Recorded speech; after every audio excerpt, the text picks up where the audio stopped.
Thank you.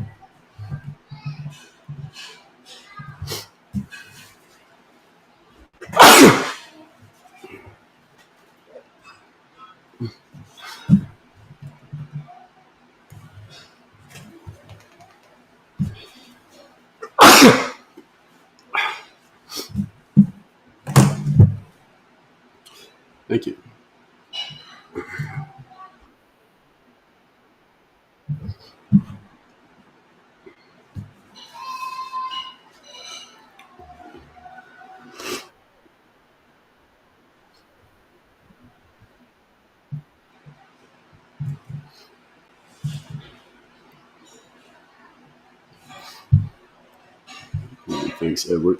Thank you, Karen, over there on TikTok.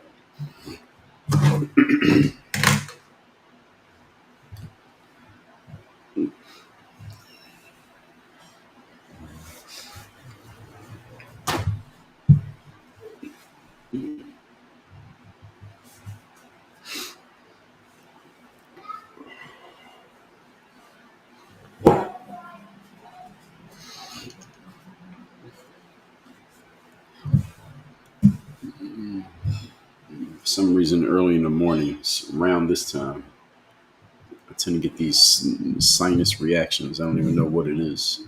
Doesn't happen the rest of the day. But anyway, the show shall continue. But smart people are investigating this phenomenon. Good morning, everybody. Hope everybody's having a great Thursday. As y'all coming in, tell me your locations in the comments. Give me locations in the comments.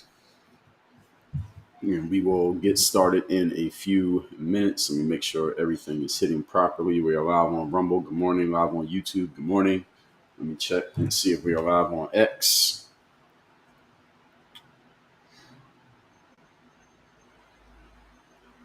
And yes, we are live on X. Good morning. Let me see. We are live on Facebook. Facebook is /Work on Your Game University. Good morning, Facebook. Live on LinkedIn. LinkedIn is at Dre All Day. Let me get my pinned comment up on LinkedIn.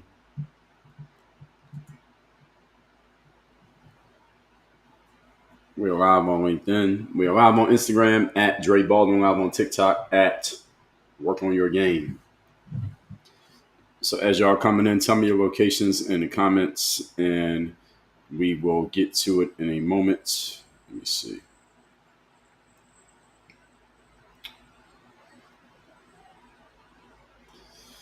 A lot of things going on today, which is good for somebody like me who talks about current events. We like when there's a lot of things going on. We're going to talk about one thing. Guess what we're going to talk about here today?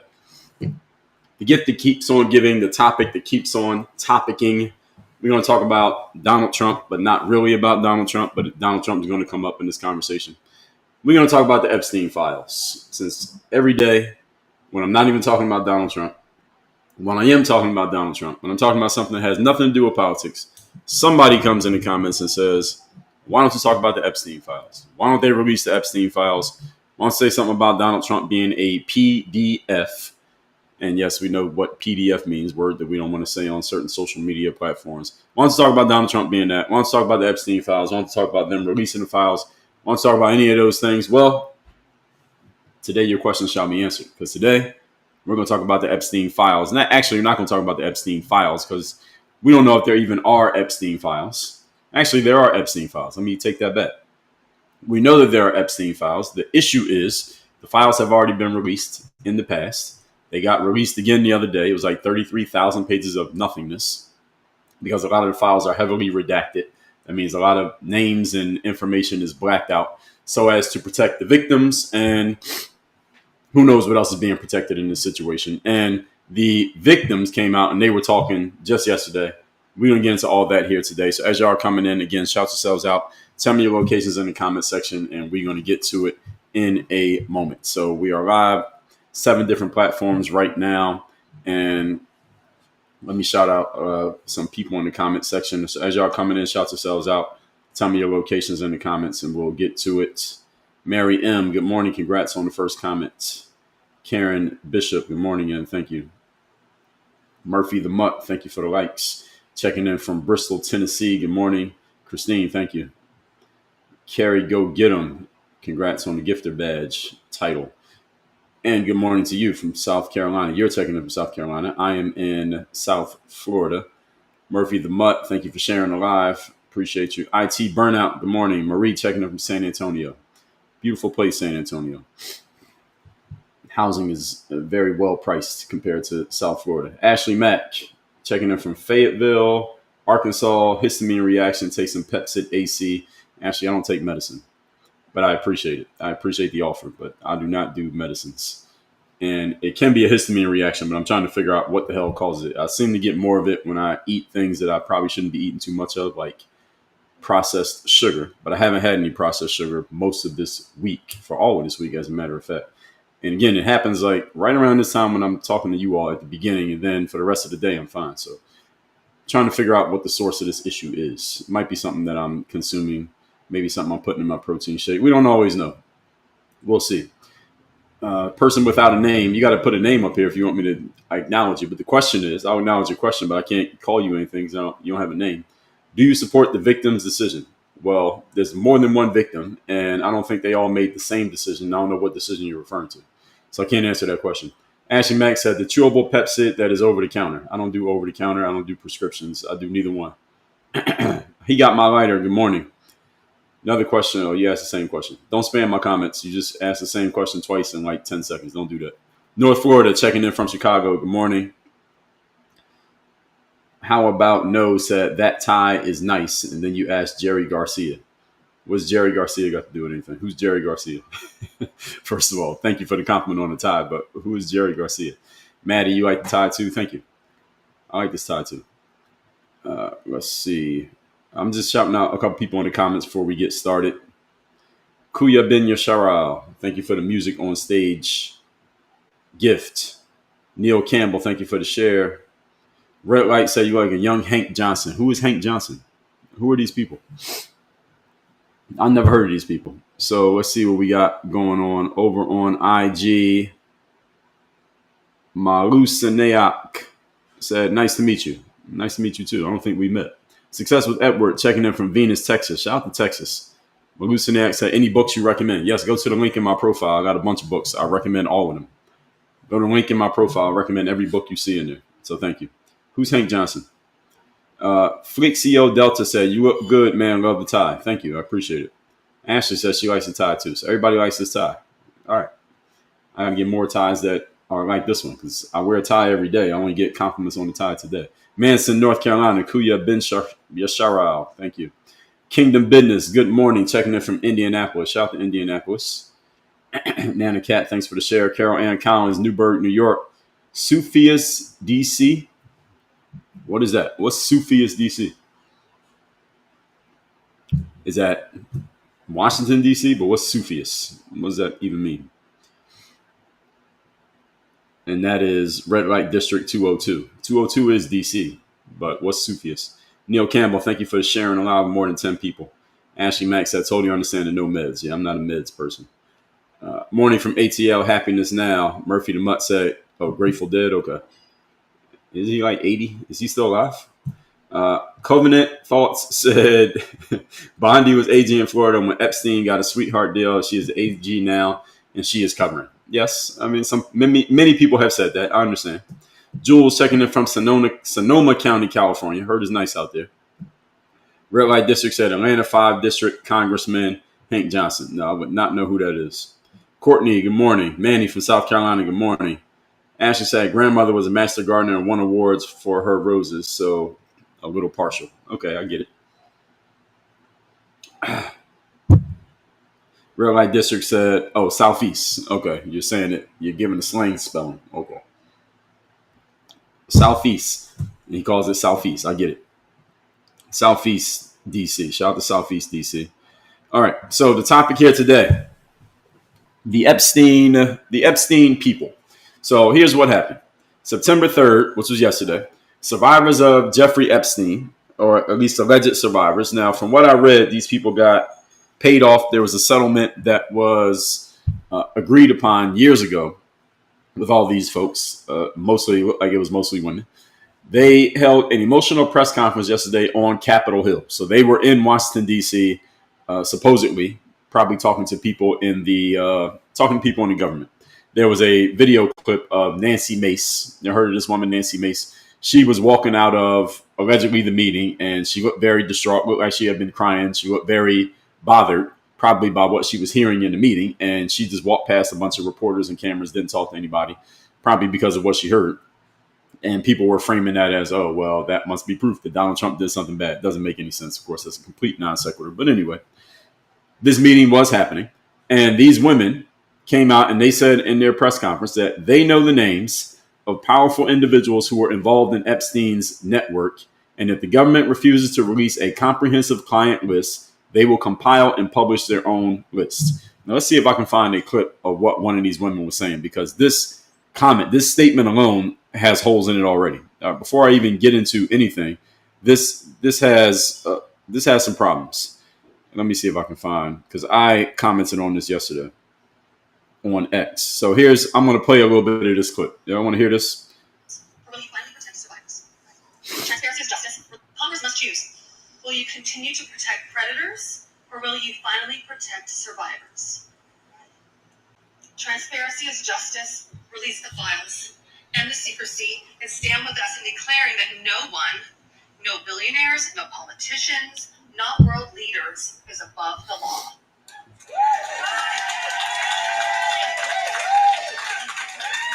It's not saying anything. And let me announce now, several of us Epstein survivors have been discussing creating our own list of names. I'm speeding it up. I tend to consume comments very fast. Names. Many of us were abused by them. Now together as survivors, we will confidentially compile the names we all know were regularly in the Epstein world. And it will be done by survivors and for survivors. No one else is involved. Stay tuned for more details on that. Because history is watching, and so are the women who will come after us. Thank you. And my response to that, so what she said is that nobody's above accountability, no one's above reproach, no one's above being held accountable if they did something wrong. The crowd goes crazy. And she says if the government won't put out a list, she didn't actually say the government, but he said if nobody puts out a list, we will put out a list of our own. The crowd went crazy. She said stay tuned for details on that. Why do we have to stay tuned for details? Then this whole Epstein thing happened like 6-7 years ago, or it came to a head 6 or 7 years ago. Why have these people not put this list out? What are they waiting for? And I asked this question, and many people had sarcastic replies, not challenging me, but actually generally agreeing with what I was saying. Let me see if there's another clip. All right, so the same clip also said this. I said, why doesn't this woman or any of the others at this press conference simply name names right there in front of everybody? They have a live audience watching and waiting, because everybody was talking about this yesterday. So here it is. Here's me leaving this exact comment. Why won't they just say the names right there? I mean, she says she's a victim, right? You were a victim. You know you were a victim of. You're still alive. You saw them. Your eyes work. Your mouth works. As long as you just say who it was. Just say their names right there on the spot. What is she waiting for? This has to be some big opening. Is it a launch? Is she like launching a product to tell people who these people were? It doesn't add up. Now, we're going to get into all of this, but it just doesn't add up that they're saying that. Now, what some people in the comments responding to my post, they said they're just trying to get paid. Or somebody else said, I keep saying this. He said they're going to go home and get creative. Another person said it's theater. They all have been paid settlement money, and they all signed NDAs. Then they said they know lawyers will call and offer money to leave their clients out of it, somebody said. And this just doesn't add up. I don't even like the way that this went yesterday, but we're just getting started. Let's talk about this a little bit more. So they say they're going to put out a list and put out their own list, allegedly. The problem is, she said, we know who's on the client list and who was in Jeffrey Epstein's world. That's a problem. That framing is off. The reason why that framing is off is because being in Jeffrey Epstein's world does not mean that you committed a crime.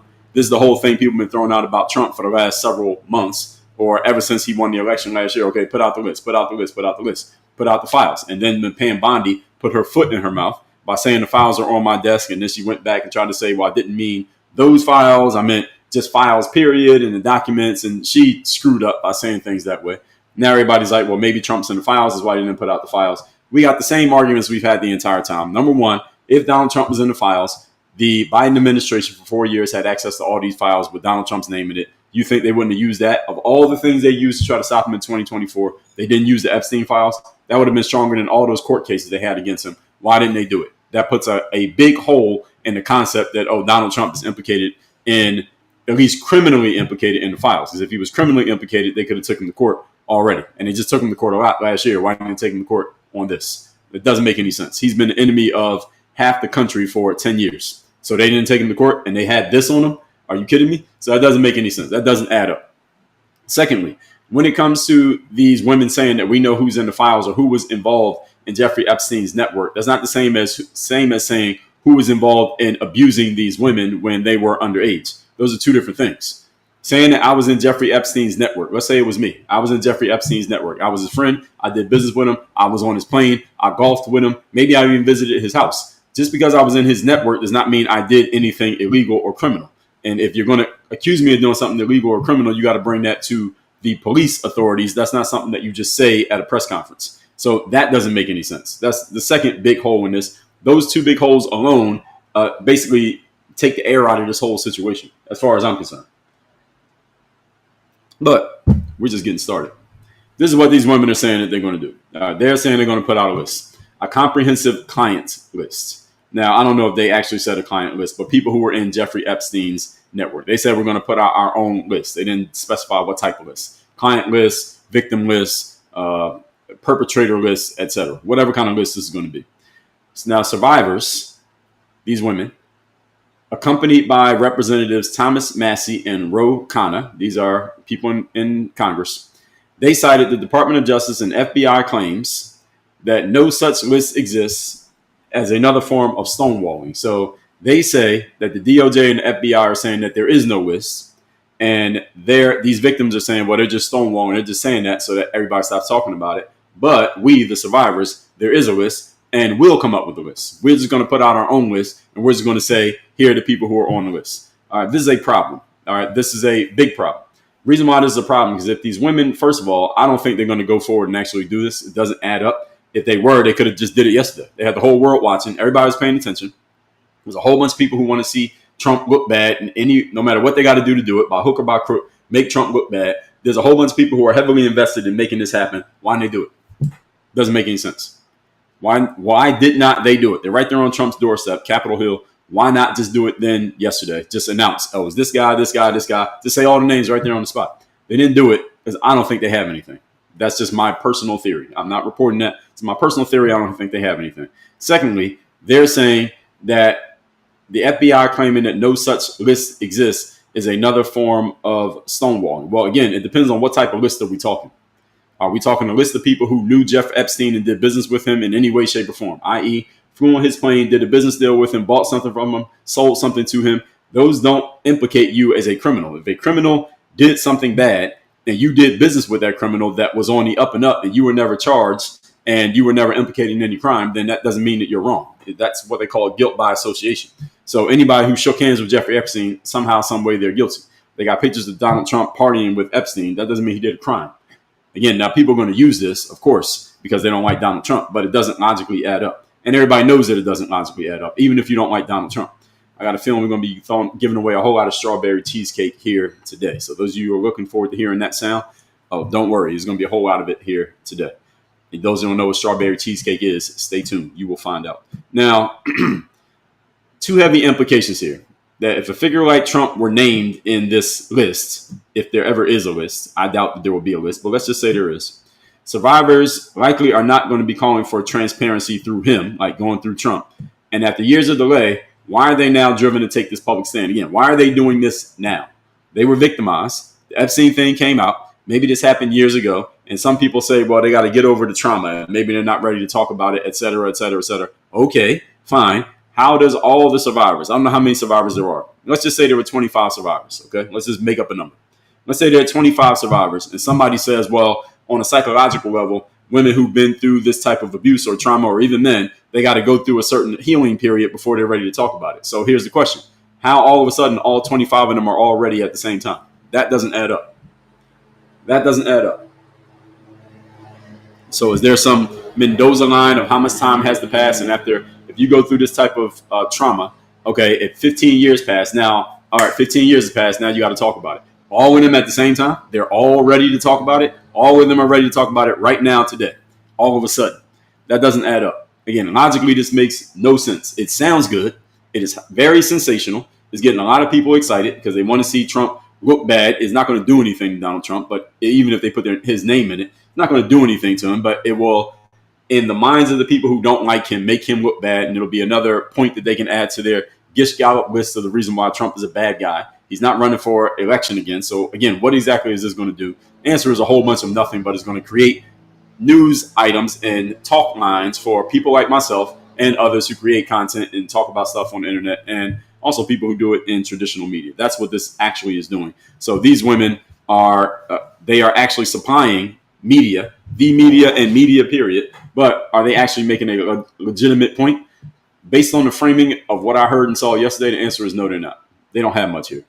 Now, this intensifies the pressure, allegedly, on Congress and the DOJ, but also opens up this Pandora's box. So how this intensifies pressure on Congress is because guys like Thomas Massey, they're coming out and trying to get a petition signed that if they get a certain number of signatures on the petition, then it will force the DOJ or FBI, allegedly, to have to put out the files again, these 33,000, literally 33,000 pages of files without any redaction. So I had to have all the names and all the information in it, allegedly. Do I think that's going to happen? First of all, do I think they're going to get enough signatures? No. Secondly, even if they did, do I think that it's going to force the DOJ or the FBI to put out the documents? I would also say no. I would say no to both of those. But they're claiming that this is what they're going to do. This is all the political posturing, folks. This is all the stuff that your Congress people that you voted for, that are making the laws for you. These are the things that they're doing when they're supposed to be doing things to help you. Let me remind you again that their job is to be for the people and by the people. Now, I get some people may be on this righteousness of, well, if somebody violated a young child and they did something illegal, they need to be held accountable. There are some people standing on that soapbox. And if you truly believe it, I'm not questioning whether you believe it or not. What I'm saying is there's a whole lot of people who really don't give a damn. People like myself, I really don't give a damn. It happened. Epstein got charged. If they were going to charge anybody else, they had to do it. They didn't do it. This is the situation. I don't know what the statute of limitations is on these things, but this is the situation. And a lot of people are excited about this only because they want to see some person who may have some power get pulled down, whether it be Donald Trump or anybody else. And even if they're not pulled down legally, which I highly doubt is going to happen, they just want to see them pulled down in the mind of the person who doesn't like them. I just want to see somebody who has power get pulled down. There's a lot of people in America who would accept that frame, regardless of who the person is and regardless if there's any substance behind the accusation. That's what is drawing so much attention to this situation, not because anything tangible is actually going to happen. So this creates a media frenzy while placing the burden of proof on the accused. All right, that's another reason why I don't like this. Because if these women come out and they drop 300 names, and a bunch of those names are names that we can Google and find out who they are, and this person owns this company, and here's their business, and here's their Facebook page, you go give them negative reviews on Yelp and on Google, and make them delete their social media accounts. And now every time they talk, they got to answer the question. And now their kids can't go to school because everybody's like, your dad was in the Epstein files, and these women go and put out this list. All it's going to do, as I just explained, is going to put the burden of proof on the accused. So they come out and they with this list of 300 people. These people are all on Jeff Epstein's network. Now, your dad or your uncle or your husband or you is mentioned as part of the Jeff Epstein network. And you're like, yeah, I did business with Jeff Epstein. That doesn't mean I did a crime. But now, because of the negative association with his name, that's going to put a stain on a whole bunch of people just because they put their name out there as associates of Jeff Epstein, when logically, again, it doesn't prove anything. So I don't think these women are going to do this because I think logically it is not a good move. Secondly, it's not going to actually do or achieve anything. Third, if they really had this, they would have already done it. Fourth, any one of those women could come out and say anything that she wants to say. They could write a book. They can do anything they want. Why hasn't anybody done this yet? Can somebody tell me that? Why hasn't any one of these Epstein victims come out, started a podcast, wrote a book, done a whole bunch of interviews, and just named names? Why haven't they done it? There's a reason they haven't done it, because they all signed. It sounds, somebody said this, sounds like they all signed non-disclosure agreements. That's what it sounds like to me. Any of you know that to be true? I think that may be what has happened here. The victims of Jeff Epstein who went to court over the Epstein case several years ago, did any of them sign non-disclosure agreements? I'm wondering why none of them have put out a book or a podcast or done a bunch of interviews just naming names of people who they know were involved in the situation. Yet they are all claiming that they're going to put something out today. It just doesn't seem to add up logically to me with the timeline. And let's see what Grok knows. This is Elon Musk's AI platform. So Cheryl says NDA and some got paid off, right? So if you get paid off, you also get the NDA, and if you sign the NDA, you're signing in exchange for something. So they probably got a combination of both. This is the reason why none of them have been talking. This is the reason why none of them has said anything, because there's a ton of money to be made in this. I mean, if you were an Epstein victim, guarantee you Simon & Schuster got a book deal for you. Guarantee you Penguin Random House has a book deal for you. You can put out your own book, put it out independently, and sell a whole bunch of books because everybody wants to hear what you have to say because you were the one involved in the situation. They could easily do that and collect a whole bunch of money. Why has not a single one of them come forward and done this? It's because either they ain't got shit or they're not allowed to say anything. So this woman claiming, hey, we're going to put out our own list. It sounds good. And again, you saw the round of applause she got. Wasn't that many people at that press conference. This could add up to a big nothing burger. But because everybody likes to talk about Donald Trump and likes to talk about the Epstein list and its relation to Donald Trump, here we are talking about it. So this creates this media frenzy, puts the burden of proof on the accused, which I really don't like. And these people, of course, are going to deny the allegations. It's going to leave the survivors, what some say, vulnerable to public discourse in murky territory, which is why these women, I would guess, if they were asking me what I think, based on everything I just told you, I would suggest rather that they shut the hell up. That's what I would suggest. They just shut the hell up. All right, you got paid, you signed your NDA, you went to court. The guy who masterminded the whole thing got held accountable. He's gone. At least we believe he is. The woman who was with him, she's in jail, and that's the situation. What else do you want? And if you wanted something else, you should have demanded that before you signed that NDA and accepted that money. That's the deal. Now, I could just end the whole live stream just on that point alone, but we're going to get into more points and more context on this. Let me introduce myself first. My name is Dre Baldwin. Many know me as Dre all day. Former 9-year professional athlete, author of 41 books on 4 TEDx talks. I run this company called Work on Your Game Incorporated. No, I am not a lawyer. I just played one on TikTok. What we do here at Work on Your Game Incorporated is we help you command the room through presence, energy, aura, confidence, discipline, performance, and production of results through systems. If any one of those is hitting on something you're working on right now or would like to get better at, go to the link in my profile. You can learn more about working with me and getting into our world. We have several different entry points at different levels for different types of people. All that being said, here's what we're going to do. We're going to go through the content. I'm going to give you some points on both sides of this argument, what people may be saying about this. I'm going to tell you what I think about those points. Then when I'm done with that, we're going to open the floor up for conversation. That means I'm going to read your comments and respond to your comments here in real time. This is not AI. I'm not using AI to come up with my responses. I'm doing this real time. So whenever I'm on X, this happens every day on X. Somebody says something dumb. I respond to it, and there may become some sort of exchange. And I'm making my point. And eventually, probably like 3 or 4 times a week, somebody accuses me of using AI to craft my textual response to them. Well, here's my response to that response. If I'm using AI to come up with this, because the way I type is the way I talk. So any of you reading my writing, I talk the way I'm talking right now is the same way that I write. So if I'm using AI to come up with responses on X, explain how I'm using, what am I doing right now to give you all these responses that I'm giving you right now on the spot. So let me give you all the context about the Epstein victims. So some of the Epstein victims signed NDAs as settlements or arrangements relating to the activities to prevent disclosure of information about the crimes. However, where was I? I just lost my spot. Oh, here it is. It just started refreshing the answer for some reason. So they signed NDAs, and the question of whether or not some of them signed NDAs. These agreements were often tied to financial compensation to prevent victims from publicly discussing details of the Epstein activities. So Epstein's 2008 non-prosecution agreement, and it gives you a bunch of details on that. Civil lawsuits. One of Epstein's most prominent accusers, her name was Virginia Giuffre.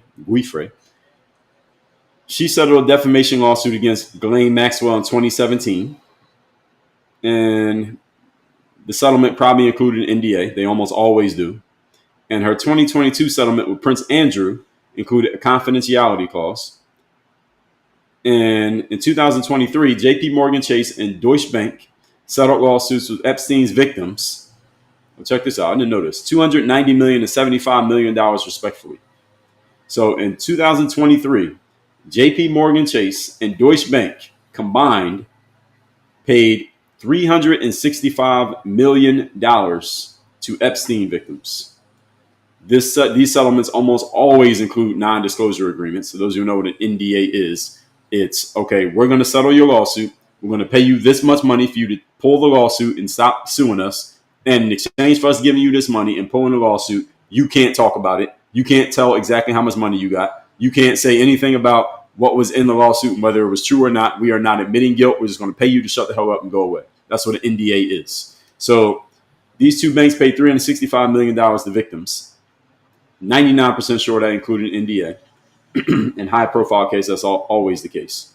Now, they say not all victims were bound by NDAs. Some, like Andy Farmer and Courtney Wild, spoke publicly at court hearings, such as in 2019, the bail hearing for Epstein. Others, like Johanna Joberg, provided depositions in Maxwell's case that were later unsealed, indicating they were not fully silenced by NDAs. That doesn't necessarily mean that, though. So let's see. Why haven't victims put anything out? Legal restrictions, as we already explained. Emotional and psychological trauma. Okay. People seem to get over that real quick when you dangle some money in front of them. I'm just saying. Fear of retaliation or public backlash. Possible. Lack of a client list, because there may not be one. Limited public platforms. Nonsense. That's not true. Media and public focus. There's plenty of it, so everybody will have them on. If any victim came out and said, I'm going to come out and I'll tell all and I'll name names, every media platform in the world will be calling them and asking them to be on their show. So Grok is giving me a very long answer here. So here's everything that I said. Grok is pretty much confirmed. They just put it in a whole bunch of language. Let's get into the points. So survivors demanding transparency by planning to release their own list is a powerful reclaiming of agency and a direct challenge to institutional secrecy. I say that sounds good. That's a good corporate brochure point. I am dubious, though. I'm dubious of this frame. By the way, those of you who are watching on TikTok, we are live on 7 different platforms right now. TikTok is my most populated platform. We need more likes, folks. We're only at 17,000 likes. We do 100,000 likes a day over here on TikTok. I need y'all to get the likes up. And let's see. Let me get my soundboard out because I do have a sound for. Have some more chicken. Have some more pie. It doesn't matter if it's boiled or fried. I need us to be at 20,000 likes before I even continue on what I'm doing. TikTok, we need to get the likes up. We do 100,000 likes here every day. I need y'all to get the likes up. The likes is the payment that you give in exchange for what I'm doing here. I don't charge for this. All I want you to do is like the live. So we should be doing 100,000 likes without me even saying anything every single day. We've been doing it pretty consistently for the last couple of weeks. So we're at 20,000 likes. Please keep getting the likes up. The way you like the live on TikTok is just by tapping the screen. Y'all know how to do it. Y'all use TikTok. Have some more chicken. Have some more pie. Oops. Have some more chicken. Have some more pie. It doesn't matter if it's boiled or fried. All right. So please keep getting the likes up. So they're saying that this is some type of reclaiming agency and a direct challenge to institutional secrecy. That doesn't add up. First of all, they signed NDAs and took the money. So you want to talk about reclaiming agency? Well, you didn't reclaim agency. You took a payoff so that you wouldn't talk. So if the deal was you really want the whole world to know about what happened, then you would not have signed the NDA. You could have continued with the lawsuit because the settlement means there was a lawsuit. You could have said, no, I'm not accepting your money, Deutsche Bank. I don't want your $365 million.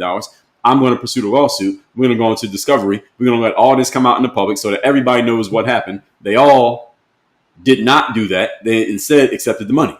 All right, that's what happened. They took the money. So if you take the money, you can't say you're trying to reclaim agency and you're directly challenging institutional secrecy. You actually took the money from the institution. How are you reclaiming agency and challenging the institution when you took their money to shut the hell up? They literally gave you money and said, be quiet in exchange for this money. You said, okay, and you took the money. So this point doesn't make any sense. So this withheld disclosure, these women are claiming that they're taking justice into their own hands. Again, it sounds good on the surface until you examine, does that actually make any sense? And you see this doesn't hold up. It's thin as tissue paper that they're not actually doing it. Now, without verifiable evidence, and this is the most important point, pushing back on what these women are claiming that they're going to do, which again, I highly doubt they actually do. They have no verifiable evidence. So just because you accuse somebody of something does not mean it's true. An accusation is not proof of a crime. And they're not accusing these people in the court system. They're not going to the police or the detectives or the authorities and saying, this person did something bad next to Jeffrey Epstein. They just say that they're going to come out into the public and just say names. That doesn't prove anything. I can come out in the public and say anybody's name right now and say they did a crime. Does that prove anything? No. I would have to go to court and actually prove it. And if I'm not doing that, then what am I actually doing? Again, it's not like these women don't understand the court process. They've been through it. It's not like they don't understand the legal process. They've been through it. It's not like they don't understand how to file a lawsuit. They've done it. So why not just do that? If you want to make an announcement, that's how you can do it. Why does anybody file a lawsuit against Donald Trump for his involvement in the Epstein situation? Can anybody answer that question? Why has nobody filed a lawsuit? And I know there's a bunch of you in here who strongly wish to believe that Donald Trump's in the files. Okay. Why hasn't anybody filed a lawsuit against Donald Trump for being involved in the situation? Or anybody else who was there? Why haven't they done it? I mean, if he was there, just sue him. You don't even have to go to the cops for that one. You could just go to a lawyer, a money-hungry lawyer who wants to get some money. Donald Trump is known for settling lawsuits. Why not just sue him? Why hasn't anybody done it? They don't have anything. All right, that's the problem. So if you don't have verifiable evidence, all you're doing is just throwing names out there, making people look bad. First of all, you're putting the burden of proof on them. Second of all, you're going to get a ton of blowback. Third, the accusers, if any one of the victims comes out and accuses somebody of something, now the supporters of the person they accuse are going to come back on them. So this is going to create a whole situation for everybody. And depending on who you accuse, it could probably be worse for you than it would be for them. So this allegations that they claim that they may throw out there, again, I'll say for the fifth time, I doubt they ever do this. That is not proof. And many media cycles will reward sensationalism over substantive verification. And this is the whole game. This is the whole game of media. In case any of you has forgotten or you've never been told this, the job of the media is not to tell you the truth. The job of the media is not to tell you the facts, even though they claim that they're doing both. They're lying. That's not what they do. What the media's job is to keep you attached to the screen. That's their job, is to keep you reading or clicking or looking or watching or talking about it and coming back. That's their job. Why? Because the media makes their money through advertising. Advertisers pay more money when they know you have more people paying attention. That is the business model of the media. In case any of you didn't know, that's the way the media works. So if my business model is I need to get as many people as possible looking at, listening to, and responding to what I'm saying, I'm not going to give you just the truth or the facts. I'm going to give you the facts that serve my purpose. I'm going to give you the facts that work to keep you clicking and keep you watching and keep you engaged, not just the facts that are the absolute objective reality of the situation. Because the reality of most situations in life is that if you give people all the facts and give them all the facts in full context, thus creating the truth, is often not as sensational as it sounds from the outside looking in. And the problem with things not being as sensational as they sound from the outside looking in is that people are not as engaged nor as excited, nor will they pay as much attention. And when people stop paying attention, your advertisers note that your numbers are down. And guess what they do? They stop paying as much money. And when they stop paying as much money, that hurts your business. And the entire media's business model is about bringing in the money, not telling the truth. Now, if they happen to tell the truth in the process of making money, cool. But if they got to massage the truth and massage the facts and handpick certain facts and ignore other facts in order to achieve the ends of making money, then the media will do that. And any of you who's over the age of 30, I think you understand that well enough. You look at the media. It doesn't matter what side you're on politically or if you have a dog in any race politically. The media is not in the job of telling the truth. They're in the job of keeping you engaged. So these women come out with these allegations. These women come out with these allegations. The media will eat it up. Why? Because it's going to give them more material for the next news cycle. And that's all they need. That's their whole business is what should we talk about today to keep people engaged and excited? Is it true? No, but so what? Is it going to get people engaged? Okay, then run it. If it bleeds, it leads. All right, this has been the concept of media for 100 years. So this pressure campaign led by a bipartisan coalition. This is often, be careful whenever you hear this term bipartisan. Whenever you hear anybody saying that there's a bipartisan movement to get something done, what they're doing is they're trying to deceive you by saying, well, there are at least a handful of people or even just one person on either side of the political aisle agreeing on something. That must mean that it's completely objective and completely logical and everybody is all for it. That is bullshit. That's a bullshit frame.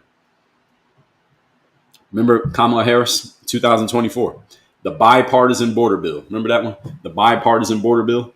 All right, that was it was a nonsense framing because they spent 3 years in that administration leaving the border wide open and letting people just flood into our country without proper documentation. Then all of a sudden, when it was being used against them and it was clear that it was hurting them in the polls, All of a sudden, we got a bipartisan border bill because Kamala and Joe Biden cared about the border. All of a sudden. All right, so just calling something bipartisan is a verbal sleight of hand to try to fool you all into thinking that it must be completely objective and completely logical and is not a political aim. It's always a political aim. If it's coming from a politician, there's always a political aim. Right? Don't be fooled by anything that you hear out of the mouth, especially the career politicians, the ones who've been doing nothing but politics their whole professional adult lives. They are not to be trusted. Different subject for a different day, but it always seems to come up, interestingly enough. So this bipartisan coalition led by Mr. Massey, they are demanding accountability. This is another tricky word you got to pay attention to, especially coming from politics, accountability. The reason why accountability is a tricky word is because people tend to throw it around when they are talking about holding somebody else accountable. Rarely do you hear people talk about accountability when they're talking about themselves. You notice that? You ever hear anybody talk about accountability when they're talking about themselves? Never. There's only accountability when they're trying to make their opponents look bad. So these Epstein victims who haven't named who their opponents are, they got these nameless, faceless opponents. Many people are assuming that they are rich, powerful, white males. Notice this? That's who Jeff Epstein was, right? Rich, powerful, white male. Now, who were Jeff Epstein's friends? Rich, powerful, white males. Who are all the victims? Women. We don't know if they're rich. Well, they got paid. Are they powerful? Well, they present themselves as victims, so probably not. Are they white? Some of them are. Some of them are. I think most of them are, maybe. And are they male? Most of them are not. They're females. So it's a perfect contrast between who they're alleging to be going after and who they are themselves. They are creating this boogeyman of rich, powerful white man Jeff Epstein. We know who he was. Who was his friends? Usually your friends are people who are similar to you. So he had a whole bunch of rich, powerful white male friends. We know he was cool with Trump because there are pictures of him and Trump together. So other people like Trump, rich, powerful white men. And how many people in America are excited to see rich, powerful white men get torn down, whether it's based on truth or not? If it's just complete conjecture, even if it's just somebody, just basic hearsay, how many people are excited to see something like that happen? I would say a good percentage of the country. First of all, there's a lot of women excited to see that. There's a lot of people who are not rich and don't see themselves becoming it, excited to see it. A lot of people who are not powerful, don't see themselves becoming it, excited to see it. And a lot of people who, either are not male, not all women, but a percentage of women and a percentage of men who don't think they can ever become rich and powerful. So they want to see the rich and powerful men pulled down so that they don't feel inferior when they look at them. There's a whole faction of people who want to see this happen. I just described the feminism movement without even trying to. Go ahead. If the shoe fits. So this aligns with political consequences. Aligns political consequences with moral urgency at a pivotal moment. Yeah, that sounds good. That sounds great. Political consequences and moral urgency at a pivotal moment. What's pivotal about this moment? Nothing. Only thing that's pivotal about it is that they're talking about it and we're talking about it because they're talking about it and we're in the business of attention. So that's the only thing that makes this pivotal. Political consequences, there are none.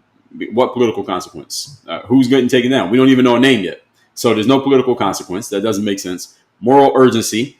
I'm not a fan of moralizing. I'm actually an enemy of moralizing. I don't like when people moralize. Moralizing is when somebody talks bad about another person or down on another person based on your moral judgment of what another person did.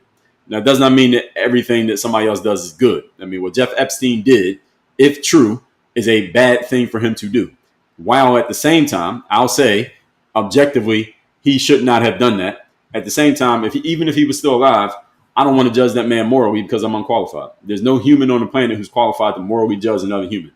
Even if you say the worst thing that you've done is not as bad as the worst thing that person's done, I get it. I understand. Worst thing that I've done is not anywhere on the level of anything Jeff Epstein's done. At the same time, I'm still unqualified to morally judge another person. Because the saying goes, judge not lest you be judged first. So if I'm going to judge him, then somebody else whose worst crime is not worse than my worst crime, they're going to do the same thing to me.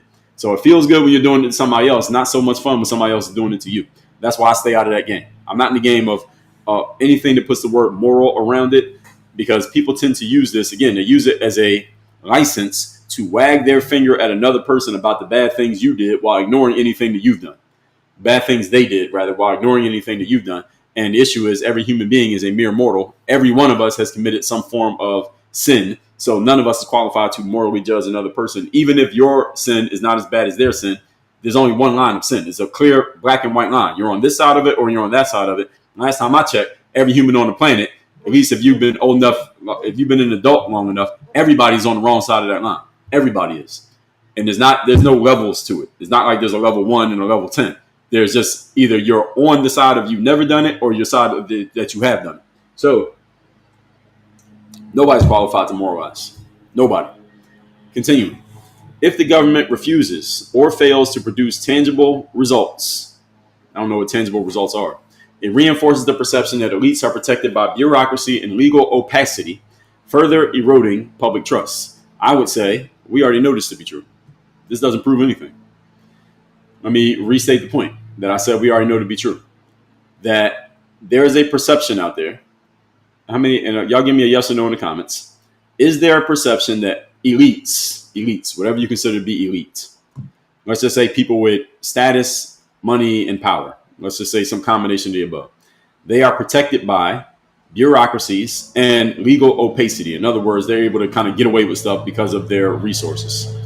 And that people tend to not trust anything that smells like holding these elites accountable, because if you have enough resources, you can kind of get away with stuff the average person can't get away with. Put yes in the comments if you agree with that. Put no in the comments if you disagree with that.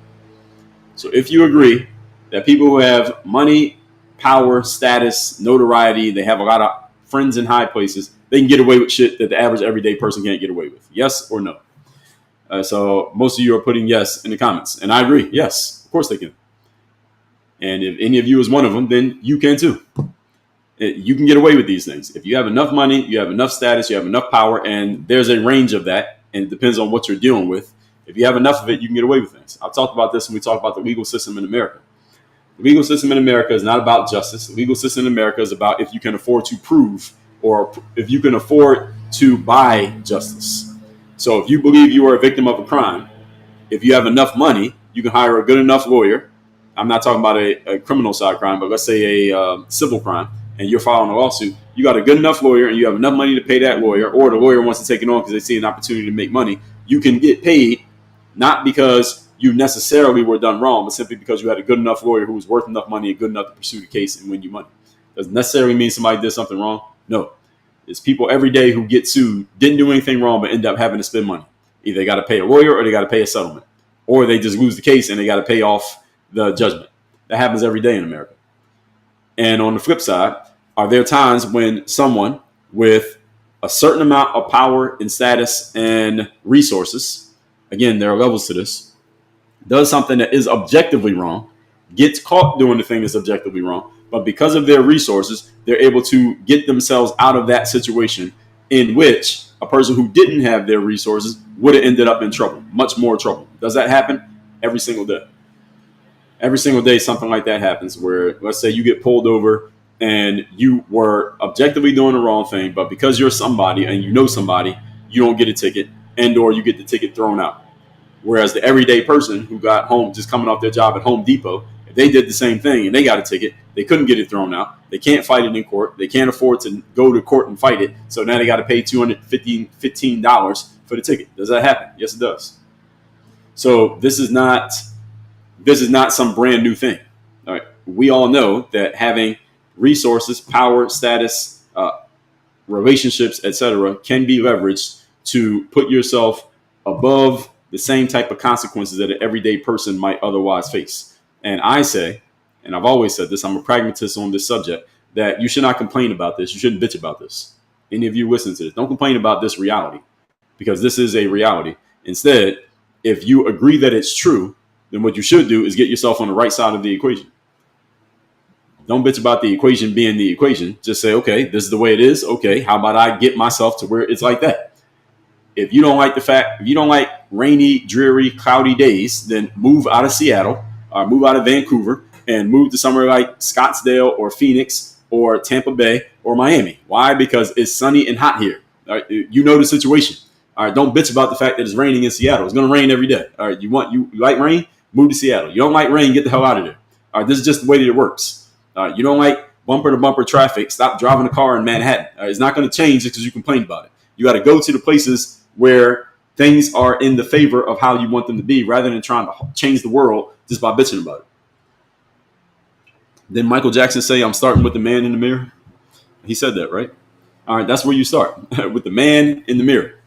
So if the government doesn't produce tangible results, I don't know what type of tangible result these people are looking for. The government's not going to produce any tangible result. That's not going to happen. So a survivor-led client list, this is what this woman was claiming they're going to do. If it's done responsibly, it can't be done responsibly, so this is a false concept. It can shine light on hidden networks and incentivize other victims or insiders to come forward. Nonsense. That's all nonsense. Everything I just said. All complete nonsense. This is one of the arguments that's being made. That if the survivors put out a list and they do it responsibly, which, how can you put out a list responsibly? There's no responsible way to do it. No matter what you're doing, it becomes a battle of hearsay. He said, she said, conjecture. The media are going to take it and run with it. Then you got to defend yourself. The burden of proof is on you, and they're going to get attacked for putting the list out. Nobody wins in this situation except the media, because the media is going to take this and run with it for weeks. That's all that's going to happen. Only winner in this is going to be the media. So I wouldn't be surprised if TMZ calls one of these victims and offers them a couple $1 million to put together a list. Why? Because TMZ is going to eat really, really well if they're able to have the exclusive on this list. And that's the game that they're playing. That's the business that they're in. So I really want all of you to understand this. When you see these news items come out, especially the scandals and the stuff that just looks very salacious, and it tends to make people who are well-known look bad, it does not mean that the well-known person is innocent. Sometimes they actually did do something bad, and there's a story. Sometimes they didn't do anything bad, but there's a story. That the media is in the business of attention. So anything they can do to draw attention, whether they have a story or they got to make a story, they will take the story. Why? Because they're in the business of making money, and these people got bills the same way that you got bills. All right, their kids got to go to school the same way your kids got to go to school. They got to eat dinner the same way you got to eat dinner. All right, their car needs gas just like your car needs gas, and they make their money by doing this. Let's just take anything we can and make a story out of it, even if it's some bullshit. If it happens to be some real shit, great. But if it ain't, that's also great. Why? Because we're in the business of making money. We're not in the business of telling the truth. And this is the reason why I've told you all, facts don't matter. Anybody can take a fact out of context, use that out of context fact to frame their position or solidify their argument, and then leave out every other fact that does not solidify their argument or that would challenge their position, that would disconfirm the position that they're trying to claim. But most people don't understand this. So many people are easily persuaded and easily led astray by quote unquote facts. Again, there could be 300 facts to a situation. I tell you 12 of the 300 facts. That 12 is enough to satisfy your desire because it aligns with what you want to believe. But I left out 288 other facts that you don't even know about, and you don't even care to know about them because they would disconfirm everything the other 12 told you. This is the way the media works. And when I say the media, I'm not just talking about CNN, MSNBC, Fox. I'm talking about anyone who's putting material out online, including myself. I don't do that to y'all. I'm telling y'all what it is. But you take the Instagrammers, the YouTubers, the streamers, the podcasters, the Twitch, the whatever app, everybody's playing this game. We're all in this game. So the key for all of you as consumers is you have to be discerning. You got to be a critical thinker, and you got to notice when somebody's giving you half the information and they're leaving out the other half out of convenience. Now, I'm the type of person to call people out on this bullshit because I'm not full-time in this game. I'm not in the business of this. I like doing this, but this is not my full-time business. And if I was in this business, I would have to make some type of adjustment and figure out what lane do I want to be in here, because there needs to be you got to find a lane. How are you going to make this work? And you're competing against these other people for eyeballs and attention. That's the reason why I wouldn't want to get in the game, because you have to compete against other people who are playing the game in a way that I just doesn't sit right with me. And if you get in that game, if you want to win, somehow, some way, you got to beat them at their game. How you going to do it? You got to figure that out. It's another reason why I don't want to get in politics, because there's a game that they play there where you have to lie. And if you're going to be successful, at some point, you got to start lying too. You can't just be completely honest in politics. If you can, name one politician who's doing it. Say their name. There ain't one. That's the point. Everybody understand this? So this survivor-led client list, they say it could incentivize other victims to come forward. I say no, it wouldn't. Because, first of all, how do we know that it's even real? And how do they know who Jeff Epstein's clients were? Let's remember who these women are. These women who are claiming to be survivors. They're saying that they were abused on Epstein Island and by Epstein. Okay. Jeff Epstein went to court. He was adjudicated, found guilty of doing that. Okay. So let's assume that they're telling the truth. Now, you having been abused on the island, what the hell does any of that have to do with you knowing who was in Jeff Epstein's network as far as who he was doing business with, who was on his airplane? You don't know anything. Now, maybe you were on an airplane once and such famous person was also on the airplane. Okay. Did that guy do anything? Did he do anything that you testified in court that he did that was illegal? If the answer is no, just because he was on the plane the same time that you were on the plane does not mean that that guy did anything illegal, but you're going to come out and say his name as if that you're implicating him in a crime, because that's what it's going to be taken as. Any name they say, people are going to assume that that person was doing a crime because most people don't think, they don't read, and they're lazy. So if you say a name, you could be really putting that person in the crosshairs, and that could lead to the survivors getting sued for implicating another person's name in something in a way that the public is picking it up as, oh, it looks like you're guilty. And this is what happens in courts. A judge gets to judge on this. Judge makes judgment calls. That's why they call it a judge. They get to make a judgment call. The judgment call is you, survivor, putting my name in your list has made it look like the reasonable person doctrine in the public is saying a reasonable person is going to think I must have did something illegal because you're a survivor of this guy who was found guilty of doing the negative thing. Then you said you saw me talking to him or shaking his hand or on a plane with him. That makes the average person think that I was doing something illegal. Now you're hurting my business. You're hurting my reputation. You're hurting my family. I'm going to sue you for that. Now you're going to get some of that settlement money you got from Deutsche Bank. You got to give it to me because you put my name in something recklessly. This is the reason why I'm pretty sure this list ain't coming out. Everybody follow what I'm saying here? So again, it sounds good at the press conference. Everything sounds good at the press conference. Remember LeBron James? Not 1, not 2, not 3, not 4. It sounded good during the press conference. Whole different game when you get on the court and you got to do it. So these women, again, we're going to put out our own list. A list of what? And is backed by what? And that's what we really need to know. So this grassroots disclosure, they're saying, it could catalyze justice where official channels have failed. I'm dubious. Now, they say it also poses significant personal risk for the survivors, as I already explained. Public accusations, legal threats, which I just explained to you, harassment, which will happen, while offering little guarantee of accountability for the powerful, also will happen. So if these women come out and say, well, this guy, and that guy, first of all, you got to stand on that. So everybody's going to know your name. You're going to get doxxed. You're going to get attacked. Your family's going to come after. Do you really want to put yourself in line for that? Now, these women probably have pretty good lawyers because any lawyer who's worth their weight saw the opportunity in the Epstein case and said, this is a guaranteed payday. So they went and took that on pro bono, knowing that they were getting paid. Those lawyers got paid real good. And those lawyers are not dummies, which means they're probably telling these women, okay, you can threaten and tease all you want, but keep your damn mouth shut because you put a name out there, you're putting yourself in legal crosshairs. And that money that I got for you in that settlement, you might be losing it. All right, so don't be stupid. I guarantee you the lawyers are telling them that. That's the reason why, again, I'm dubious that any of this ever actually happens. So there's no guarantee of accountability for the powerful. Well, first of all, this is thinking past the sale. Accountability for the powerful. First of all, accountability for what? Again, putting somebody's name in a list does not prove they did anything. There's nothing to be held accountable for if you didn't do anything wrong. What did they do wrong? You got to prove that. Accusing is not proving. Those are two different things. So these women putting out a list does not prove anything, even though a lot of people are going to think that it does. Then people are going to be asking for accountability. Or accountability for what? What they prove? Just that somebody said your name? Again, I can say anybody's name right now. Does that prove anything? No. So some are saying that this type of courage deserves some level of protection, not exposure without support. I say bullshit. Nonsense. If you come out and put somebody's name and implicate somebody's name in something that makes the average person think that that person did something wrong, and you said it, you don't deserve protection. No, you got to stand up on that. You got to stand on that. You can't just come out saying people's names recklessly, and then when you get questioned on it, you all of a sudden are playing the victim. Okay, you were the victim in court with Jeff Epstein, but you start naming other names now, 6-7 years later, you don't get protection. You decide to come out. Years ago, this is probably like close to 20 years ago, maybe 15, 17 years ago. This is a woman named Corinne Steffens. You ever heard of Corinne Steffens? Corinne Steffens used to be the girlfriend, interestingly enough, of this guy named Bill Maher. You know Bill Maher, the TV guy? Now, Corinne Stephens, I'm bringing her up not because of Bill Maher. Just interestingly enough, she was Bill Maher's girlfriend. But Corinne had a different name that she was very well known by. Anybody know the name Corinne was known by? If anybody knows her regular name. When I say the name she was known by, some of you may recognize.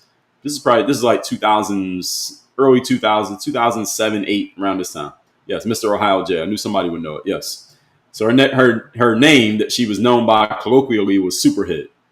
And Superhead, Corinne Stephens, she was basically a video hoe, is what she was. She was like a video girl back when video girls were a thing. These days, now we got OnlyFans girls and IG models, and pretty soon they're all going to go away because it's going to be replaced by AI girls. But Corinne Stephens was like the original. She was what, if she had come along 15 years later, she would have been an Instagram model or an OnlyFans girl. Instead, she was a video girl. So these are video vixens, they used to call them. These are the girls who, when you watch rap videos back in the day, they had a girls in a bikini or a thong or something like that, and the girl looked real pretty, and then people would notice the girl, and everybody was talking about the girl. She was one of those girls. And she got given the nickname Superhead by a rapper by the name of Ja Rule because, and she put this in her own book. She wrote a book. I forgot to mention it. Corinne Stephens wrote a book. Y'all can go find the book. I read the book years ago. Let me see if I can find the name of Corinne Stephens' book. Corinne Stephens, what was her book? She wrote more than one book. Google her, says Corinne Stephens Books with an S on it. And I didn't know she had more than one book. So she wrote a book called Confessions of a Video Vixen. That was the name of her book. Then she wrote another one called Vindicated, Confessions of a Video Vixen 10 years later. So basically, she wrote another book saying everything I told you in the first book was true. I believed everything she said in the first book. I think she was telling the truth. The issue is, and again, the book is called Confessions of a Video Vixen. Y'all want to go find it. Here it is. It looks just like this. This is Corinne Stephens. I'm bringing her up for a reason. I'm telling y'all this story. So she came out writing this book, not positioning herself as a victim per se, but she positioned herself as a woman who, I've been with all these rappers. And again, it's in her book. I read the book. So she first got, I don't know where she came in the game, but let's just say it was with Ja Rule as a video girl. Then she got the nickname Superhead. Y'all know what the word head means, right? Colloquially, y'all know what that means. Do I need to get graphic here? I can't. But she got that nickname from Ja Rule because Ja Rule enjoyed her ability to perform with her mouth. Everybody got it? Okay. So, and Ja Rule and his team, they were very popular at this time. They had other friends in the rap game. So they would introduce Corinne to other rappers, such as Jay-Z, such as Method Man, such as many others. And again, these names are in the book. It introduces her to all these other rappers. She pleasures these other rappers. And she was just this famous girl in the game. And she derived her value from being valued by these rappers for her oral ability. And again, she wrote a whole book on this subject. I'm bringing her up for this reason. When the book came out, and the book was getting a lot of attention for months, because back then the news cycle was a lot longer than it is now, because this is before social media was a thing. She was on a radio show. I believe it was Hot 97. The interviewer was a woman named Miss Jones. I remember listening to this interview. The woman was named Miss Jones. She used to be a singer, but then she became a radio person. I don't know if she's still on radio. She probably is. So Corinne's being interviewed by Miss Jones and her team. And Miss Jones and company are kind of pressing Corinne, meaning they're asking her some tough questions about why she said the things she said in the book. Is this true? Is that true? And all they're doing is asking her about the rappers and the names, because that's why she was interesting. Her relevance, for lack of a better term, I don't even like that word, but her relevance was based on the fact that she was name dropping rappers and that I was with this rapper, that rapper, that rapper. And a lot of these rappers are now in relationships. Some of them were married. So that's why this was a salacious story. And I remember she was on the radio station in New York doing this interview with Miss Jones, and Miss Jones and team are kind of pressing her on some of the stuff in that book and questioning her, is she telling the truth or not? And Corinne was getting a little bit rattled and becoming a little bit, she was just losing her composure in the interview. And at one point, Corinne gets up from her chair in the studio and she walks out of the studio. Mind you, this is all on audio. This is before we were YouTubing. This is not in the days of YouTubing interviews. This is all audio. But Miss Jones, the way they're talking, you can tell what's happening. And Corinne's getting up, walking out of the studio. And at one point, Miss Jones says to Corinne, while she's walking out of the studio, hey, Corinne, you can't write a fucking book, name dropping a bunch of rappers and saying this stuff and airing their business, because you and what you do behind closed doors with another person is personal business, but you're putting it out in a book for the whole world to know about, and you're outing these dudes as, hey, I was sleeping with this guy. And some of these guys are married. Some of these guys have families, and you're putting their business out in the street. You can't write a book about that. And then when people start questioning you about it, you run away. You wrote the fucking book. Come here and stand on it. I'm saying all that to say this, that these women coming out, if they start naming names, they don't deserve any protection. You got to stand on it. You put their names in a book, or you put their names on a list, and you implicated them. You got to stand on that. You got to go on CNN. You got to answer the questions. You got to go on podcasts. You got to answer the questions.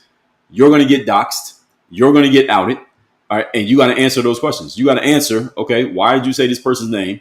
What exactly did you see them do? Are you implicating that they did something illegal or not? And if so, what was it? And can you prove it? They have to answer those questions. There is no protection for you if you come out and say another person's name who had nothing to do with it, ostensibly, doesn't look like they had anything to do with it, but then you go dropping their name and putting their name into this situation that already is stained a certain way. No protection. Zero. Free speech. You got free speech to say what you want. You also got free speech to defend what you said. You can't have free speech halfway. Free speech works in all ways. It's 360 degrees. So if you want to use your free speech to say what you want and drop another person's name into a bad frame, now you got to deal with the free speech of the response that comes with that. Everybody understand it? So again, this is reason number 37 why I don't think this list is coming up, because these women are not stupid. At least I don't think they are. Their lawyers damn sure ain't stupid. And their lawyers know what they're putting themselves in line for if this happens. First of all, on a legal basis. Secondly, on a personal basis. Legally, the lawyer's like, hey, I just won you a settlement of a whole bunch of millions of dollars, and you want to get that money back? Okay, you go saying names. Because, again, even if they win their lawsuits, you still got to fight the lawsuit. And fight a lawsuit costs what? Money. You got to pay a lawyer to fight a lawsuit. So, and you're going to get sued by a person who might have more money than you. Because remember who they're going after. Jeff Epstein's friends. Rich, powerful white males. These guys got lawyers already. You ain't got no lawyer. All right, you had me because I knew this was easy money. But you got to pay me again if you get sued. Because you want to go talking. Because you're excited about this. CNN wants to come interview you. You want to go saying names? Okay. I just understand. Now, see those cars in the parking lot? All right. You know how I got those cars? From people who didn't know how to shut the hell up, getting sued, and then they got to pay me. All right. That's how I got those cars in the lot. All right. Ask your favorite lawyer. They'll tell you. Moving on. This moment reframes the Epstein story. Not really, but this is what some are saying. That is not a closed chapter, but is a living reckoning demanding full accountability and structural transparency. All right, this is like straight out of some liberal university brochure. So, a living reckoning. This is not a closed chapter, the Epstein story. This will never be closed. I will actually give it some credit that this story is never going to be over. The Epstein story will never be officially over because people are going to keep talking about it forever. Until or unless Donald Trump's name gets mentioned, people are going to keep talking about it because people don't like Donald Trump, at least until 2028. Now, when Trump's gone in 2028, then maybe it'll go away. Or if Trump passes, people will stop talking about it. But until then, especially from now till 2028, they're going to keep talking about this. This is not going away, especially since Donald Trump did mention it during his campaign. He was going to put the files out. And because his AG, Pam Bondi, did mention she had the files on her desk, whether she meant to say it that way or not. She said it, and you get held accountable for what you said. So this is at least going to have legs till 2028, which I appreciate because I will use it for content as necessary. But at the same time, this whole concept of full accountability and structural transparency is nonsense. What structure are we talking? Again, what structural transparency? It doesn't even make sense at this point. So it shifts the narrative from tragedy to active justice. I say not really, because the whole thing has kind of been about active justice the whole time. There's only two people got held accountable, Epstein and Maxwell. Now, were there other people involved? We don't know. That's the reason why this is a story. So if this devolves into a tit for tat denial and finger pointing, which it will if these women actually follow through on their claim, this is not even a threat. It's just a claim that they're going to put out a list. If it becomes that, the result will be unchecked rumors. Already told you about that. Political theater. Already told you about that. Ultimately, injustice for the very people speaking out. I say bullshit on that point. It's not injustice for them because, again, if you want justice, you have to make a formal accusation that has to go through the proper channels. Everybody gets due process in America. And the due process is if you are accused of a crime, you have a right to remain silent. You have a right to a lawyer. You have a right to appear in court. Not, I said your name on X or on Instagram, and that means you're guilty. That's not the way it works. That's not justice. So just because these women were victims of Epstein, and we know that's true, does not mean they were victims of any other man whose name they want to say. That is not true. And just because Epstein was cool with person X, and then the victims say, hey, I saw Epstein with person X, that does not mean person X did something wrong. Again, due process. You have a right to remain silent. You have a right to an attorney. You have a right to appear in court. You have a right to a speedy trial.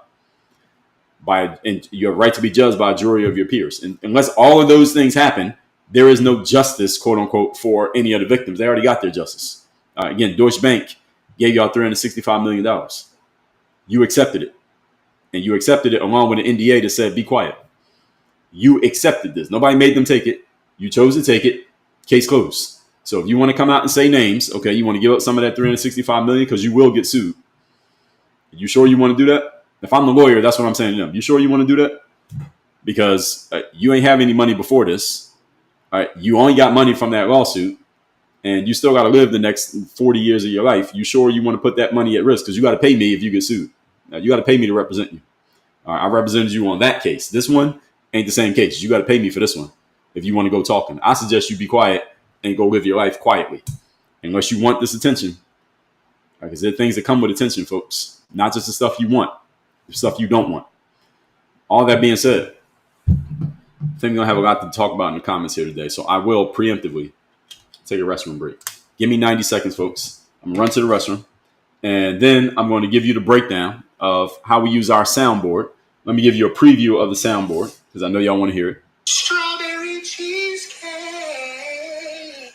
You have no idea what that means. Wait 90 seconds. I'm going to tell you exactly how things go here. Then we're going to get to the comments. Give me 90 seconds. Talk amongst yourselves. I'll be right back.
I'm back. Let's get to it. We are 78,000 likes, folks. Let's get to 100,000 likes. Let me tell you all what we do here in the comments section. The comment section already exists, but when I get to responding to comments, let me tell you what we do. Now, I will read comments out loud. I will note who made the comment, and then I'll give you my response to the comment. Now, what I found in doing this is that often, especially on topics in which people are emotionally engaged and they may be actively disagreeing with me, I often get people using logically flawed arguments, commonly known as logical fallacies. If you use a logical fallacy, there are several common ones that often get used. I will point out what they are quickly and tell you what sound you will hear to correlate with your use of a logical fallacy. If you use the most common fallacy we see over here, known as a straw man, that is when you misrepresent someone's position and reframe it into something that they didn't say, something that I didn't say, in order to make it easier for you to argue against, usually in some form of incredulity, sarcasm, ridicule, or just a question, as if you're throwing my words back at me, you will hear the following sound. Strawberry cheesecake. If you use another common logical fallacy, which is the appeal to ridicule, in other words, you often are using a straw man and the appeal to ridicule, and then you laugh as if you're making light of the situation when you're making light of something that wasn't even said. That is called the appeal to ridicule. You will hear the following. I like your funny words, Magic Man. If you use the ad hominem against anyone, ad hominem is when you attack the person rather than addressing their point, then you'll get the following. Is that like a personal attack or something? If I want you to do more of what you are doing for whatever reason, such as liking the live, you will hear this one. Have some more chicken. Have some more pie. It doesn't matter if it's boiled or fried. If you use a non sequitur or any other fallacy that I don't have a specific sound for, then you're going to hear this one. You're not that guy, pal. Trust me. You're not that guy. Okay. If you use an appeal to emotion, which is when you make an emotional argument that is not based in logic as a way of overcoming your lack of logic, that's going to get called out by this one. Emotional, damn it.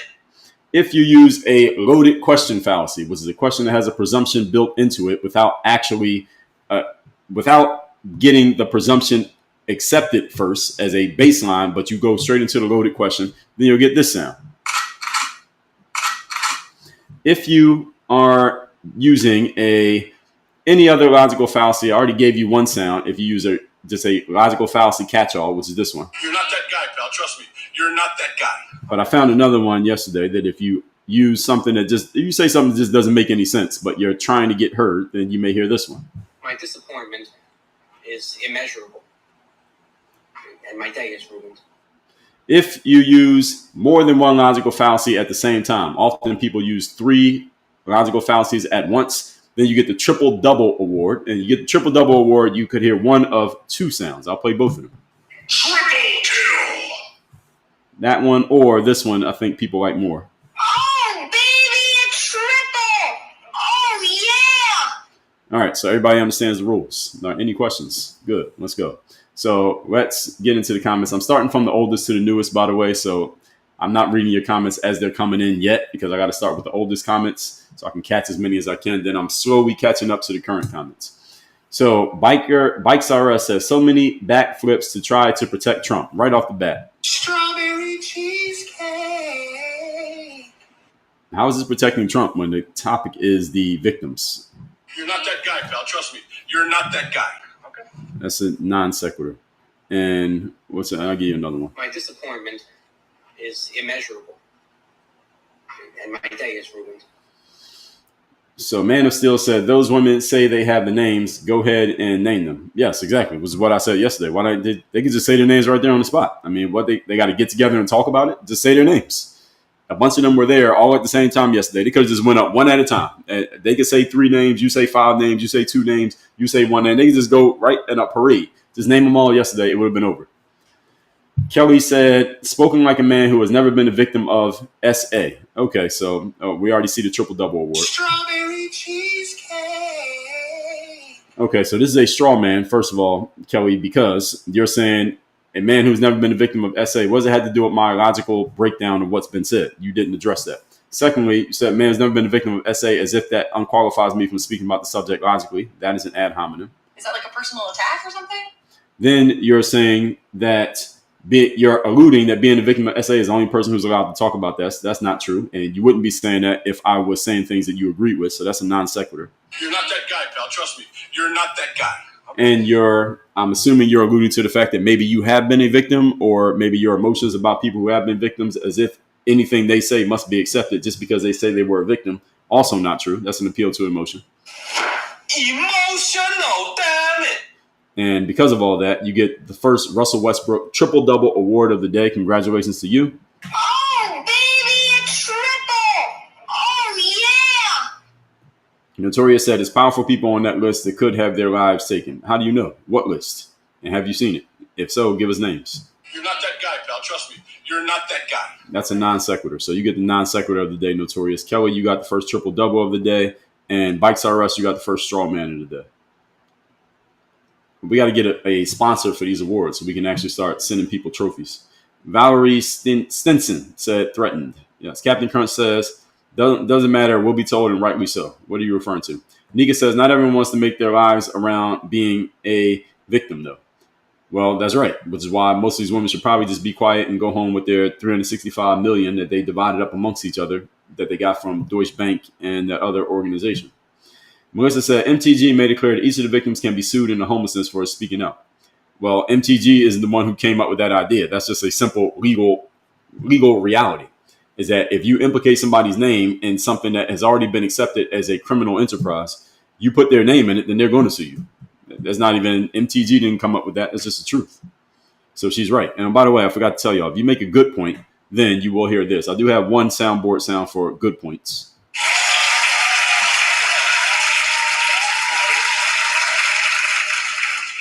Bikes R Us said this is the low budget Candace Owens. So that's an ad hominem. Is that like a personal attack or something? And Bikes R Us, I have a big budget, not a low budget. Melissa said it's clear they signed NDAs for the settlement. Yeah, of course they did. Rose Madison said it's called fear. Okay. Well, fear of what though, Rose? What are they afraid of? One thing they should be afraid of is losing that settlement money by saying somebody's name and getting sued themselves. That's what they should be afraid of, which I think they're smart enough to understand, which is why it's been 6 years and they ain't said nothing yet. George, thank you for the share. Sam Varney said, do you think the victims might be scared to be unalived like Jeff was? I don't know if that's really what they're afraid of. I think it'd be smarter of them to purport that that's what they're afraid of. I think what they're more afraid of is getting outed and doxxed and getting sued, because their significance is the fact that they were vindicated in court, and they were vindicated in not only legal court but civil court, and they can lose that, the spoils of that vindication, if you will, if they get sued by somebody else. So I think they'd be smart to say, oh, I'm afraid for my life if I say somebody's name. That's not really their problem.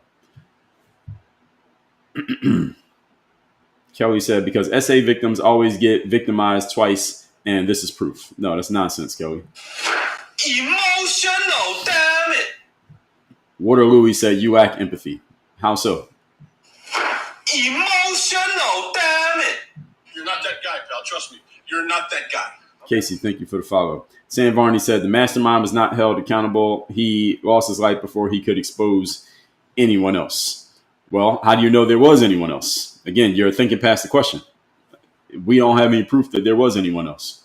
And until we have proof, again, proof, not accusations, but proof, then we can't say there was anybody else.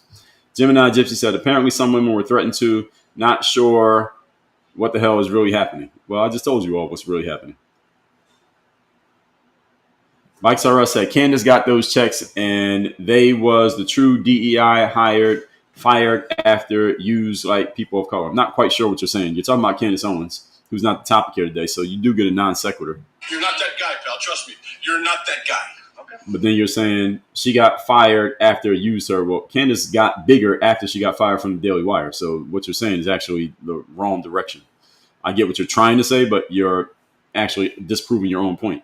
My disappointment is immeasurable, and my day is ruined. Haley, thank you for the follow. Bikes R Us says, no, you didn't say anything. Sam Varney said, please don't waste your money on anything from this guy. I'm not selling anything, bitch. You're not that guy, pal. Trust me. You're not that guy. Okay. So let's see. All right, Bikes R Us, you kind of spamming my comments. You spam my comments and you're going to get blocked. You can disagree, but don't spam my comments by just commenting every 5 seconds. Sam said 365 million is enough for about one victim. Well, you go to law school, get a degree, become a lawyer, then become a judge, win an election, become a judge, and you can decide how much they should get. But remember, this is not a law. This is not a legally decided. Excuse me. This is not a judge or court decided settlement. This was an out of court settlement that went around. It circumvented going through a trial. So you would actually have to be the lawyer, not the judge. So let me correct myself. Secretary of Agriculture says, not about money, it's about what happened to them and holding these people responsible. It is about money, Secretary of Agriculture, because they accepted the money. Strawberry cheesecake. As I made very clear, they could have easily said, no, we don't want the settlement, Deutsche Bank. We want to take this all the way through the civil and legal system, and we want an adjudication through the courts. They said, no, we will accept the money and the NDA in exchange for being quiet. They accepted the money. So you can't say it's not about the money when they accepted $365 million fucking dollars. What are you talking about? You said making sure they cannot continue their behavior and create more victims. Who is they? Again, there's only one person, two people. Epstein is dead. Maxwell's in jail. So who else are we talking about? Please give me a name. Carla, good morning. Cricket says, stick to sports. You said it yourself. You are not a lawyer or one of the victims. Well, Cricket, you're not a lawyer or one of the victims. So why are you speaking? You're not that guy, pal. Trust me. You're not that guy. Okay. Strawberry cheesecake. Some of y'all logical fallacies are so elementary. If I was saying things that you agreed with, then you wouldn't be saying stick to sports. You said yourself you're not a lawyer, one of the victims. I got out of sports 10 years ago. So if I was sticking to sports, a lot of things would be different. Wifey Tips, good morning. Let's see. Sam Varney said, what the hell do you deserve likes for? You're defending an abuser. Who am I defending? Strawberry cheesecake. Please name the person I'm defending. You're not that guy, pal. Trust me. You're not that guy. Okay. Secretary of Agriculture said, what if it was your wife, daughter, sister, or mama? Anybody? I'm going to start asking y'all if y'all can point out the logical fallacies as I read these, because y'all should be pretty much getting the hang of this pretty quickly. All right, so what I like to do when I'm listening to people, especially when there's disagreement, you ever see those conversations where they have them on YouTube, like one person versus 20 people, and they all sit around in a circle and run up to the chair to argue with them? That's a masterclass in logical fallacies. You should just watch the video, pause it every 10 seconds, and just point out what fallacy did they just use. What fallacy was that one? What fallacy was that one? So I get good at it by reading these comments. So Agriculture said, what if it was your wife, daughter, sister, or mama? This is the appeal to emotion logical fallacy. Emotional, damn it. So she's alluding to the emotional connection that someone, such as myself, may have to my wife, daughter, sister, or mama, and then saying, well, would you have the same opinion if it was one of them? And that's, first of all, a non sequitur, because that's not the topic. You're not that guy, pal. Trust me. You're not that guy. And is an appeal to emotion, because they're trying to appeal to your emotions because there is no logical argument. In agriculture, if you had a logical argument, you would be making it instead of this emotional nonsense. That's the reason I'm the one doing this, and you're there in the comments where you belong. GJ Winston, good morning. Sam Varney said, you don't know everyone signed. I didn't say that I did. The people who signed the NDA and accepted the money, they did both. That's what we know. And the majority of them, as I read right there from Grok, some of them maybe didn't sign. But the thing about an NDA is that you often don't even tell people that you signed an NDA. That's one interesting thing about an NDA is you can't even tell people you signed an NDA. So, and they can't do interviews because if they could, they would have been doing them. That's the whole point. Purgatory, thanks for the follow. Sherry said no proof. Nate said they've been paid already. Yeah, we know. Jessica said, why didn't they file a lawsuit against Bill Clinton? Because they can't prove anything. That's the reason they didn't file any lawsuits. They don't have any proof.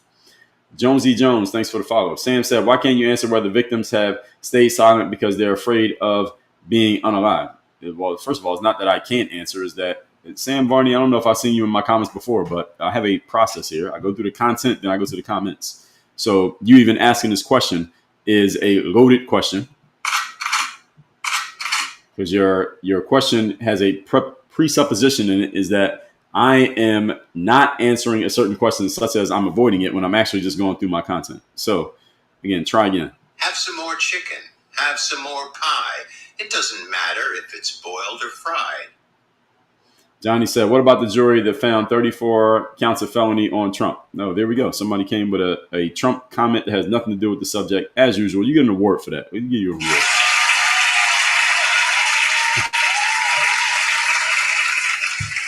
I think we're going to give an award to that. Anytime somebody just comes up with anything negative about Trump that has nothing absolutely to do with the topic, then we're going to get them a clap for it. Even though that's a non sequitur, has nothing to do with the subject. We'll give you this one too.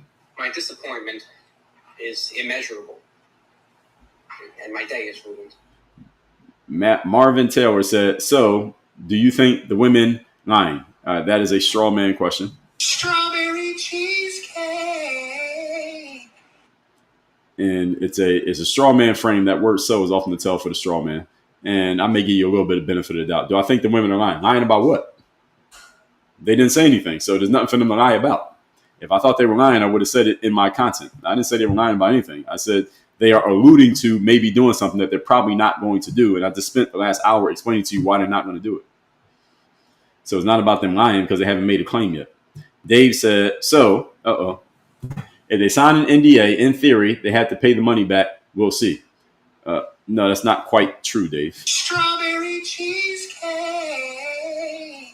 If you sign an NDA and then you violate the NDA, then you will have to pay the money back. But they haven't violated the NDA. That's the reason why I said this whole press conference they did yesterday was bullshit, because if they start saying names, they're probably violating the NDA, which is why they probably are not going to do it, because if they have lawyers which they do. That's how they got the settlement in the first place. The lawyer would tell them, hey, mofo, you want to get that money back? Then start talking. If you want to keep the money, shut the hell up. I thought I said that like 10 times. Cheryl said, your statement yesterday, we will compile our own confidential list, that destroyed it. Not really. Not really. Because they didn't do it. You got to actually do it. Just saying that you're going to do something and actually doing it are two different things. Sam Varney says, so do you count as the media too? I count as media. I would take the word the out of it. But yes. If you're podcasting, YouTubing, streaming, Instagramming, posting on X, or you're on TV, all of that is media. Yes, everything's media. You count as media because you're in here leaving comments. Marvin said, kind of like what you're doing. Again, I included myself when I said that. I included myself. If you think I'm lying, call me out in the comments. This is the reason why I read the comments. I'm giving you an opportunity to out me. If I got something wrong, tell me what I got wrong. All I'm saying is logically flawed arguments here. If you got a good one, please put it out in the comments. Big Sam said, civil lawsuits, a few lawsuits have been filed in the past naming Trump in relation to Epstein. What was the adjudication of those lawsuits? Because if so, again, those should have been used against Trump in 2024. So, Big Sam, you're telling us something that we didn't know about. Why didn't they use it? That's what I want to know. They were dismissed or withdrawn because the claims cannot be substantiated. All right, so there you go. There you go. Kat says, so everyone and everything is false and we shouldn't believe anything. Oh, straw man. Strawberry cheesecake. This is also the absurd absolute. So I spent a lot of time telling you why a lot of things these women are saying is probably not going to happen. Not that they're lying because they didn't make a claim. So there's nothing for them to be lying about because they didn't say anything. That's the whole point. So that's not what I said, number one. That makes it a straw man. Then the absurd absolute you're using here, which is when somebody makes, let's say, 2 or 3 points and you refute each point and they're like, oh, I guess I'm just wrong about everything. All right, that's a lack of emotional control. Emotional, damn it. And we shouldn't believe anything. Anything about what? What's the subject? So Man of Steel said Epstein didn't off himself and nothing will actually come of this. Okay. That has been entered into the record. I have nothing to add to that comment. Wifey Tip said, good morning. Tap the screen. Yes, we're at 98,000, folks. Almost there. Mailman 2022 said, that's evidence by news anchors making us wait on a big news story until later. Yeah, and oftentimes not even a news story. Tommy said, yeah, Bill Clinton was on that island. You know that, right, your buddy. Well, let's say Bill Clinton was on the island. That doesn't prove he did anything wrong. So you still have to prove it. Just because you're on the island does not mean you did something wrong. You're not that guy, pal. Trust me. You're not that guy. Okay? Let's see. Kat said, let's ignore the victims, protect the pedos, and keep deporting poor immigrants. Kat, that sounds like Trump derangement syndrome. Have some more chicken. Have some more pie. It doesn't matter if it's boiled or fried. Kat, name the pedos you're talking about. Who are they? Say their names. Mailman says, not just because they're jealous, it's because they hate the children of, what are you referring to, Mailman? I don't know what you're talking about. Lacey River, good morning. Nanny Cat said, people in glass houses, yes. Carlos said, you have to understand what sin is. Sin is against God, not man. Oh, okay, y'all talking about the sin part. Yeah, so there's a clear black and white line on sin. There's not levels to it. It's just you either crossed it or you didn't. Carlos said, that's why I changed my stance on the death penalty. If you have money, you can get a better lawyer. Yes, if you have money, you can get a lawyer, period. Let's start there. Now, Sam Varney said, yes, like how Trump hasn't been to jail. Well, it depends. Jail for what? What should he be in jail for? What is his crime? K.O. Hardy said, you proved money buys freedom with the J.B. Morgan Chase settlement. You knew nothing about hush money. Well, what do I need to know about it other than what happened? Was it that they did the settlement? So I don't know why you added that part in. But you said you proved money buys freedom. No, because J.P. Morgan Chase wasn't about to go to jail. K.O. Hardy, your point is off here because that was a civil suit. You don't go to jail for a civil suit. You go to jail for a criminal case. That was a civil suit that they paid off to settle. So your point kind of misses the target here. You're not that guy, pal. Trust me. You're not that guy. Okay? Sam Varney said, is that what you would say to slaves too? You don't like it? Change it. Oh, Sam, is that where we are now? Is that what you've gotten to now? You're not that guy, pal. Trust me. You're not that guy. Okay? Emotional, damn it. Have some more chicken.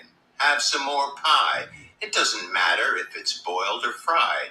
Oh, baby, a triple! Oh, yeah! Congratulations, Sam, on the second triple-double award of the day.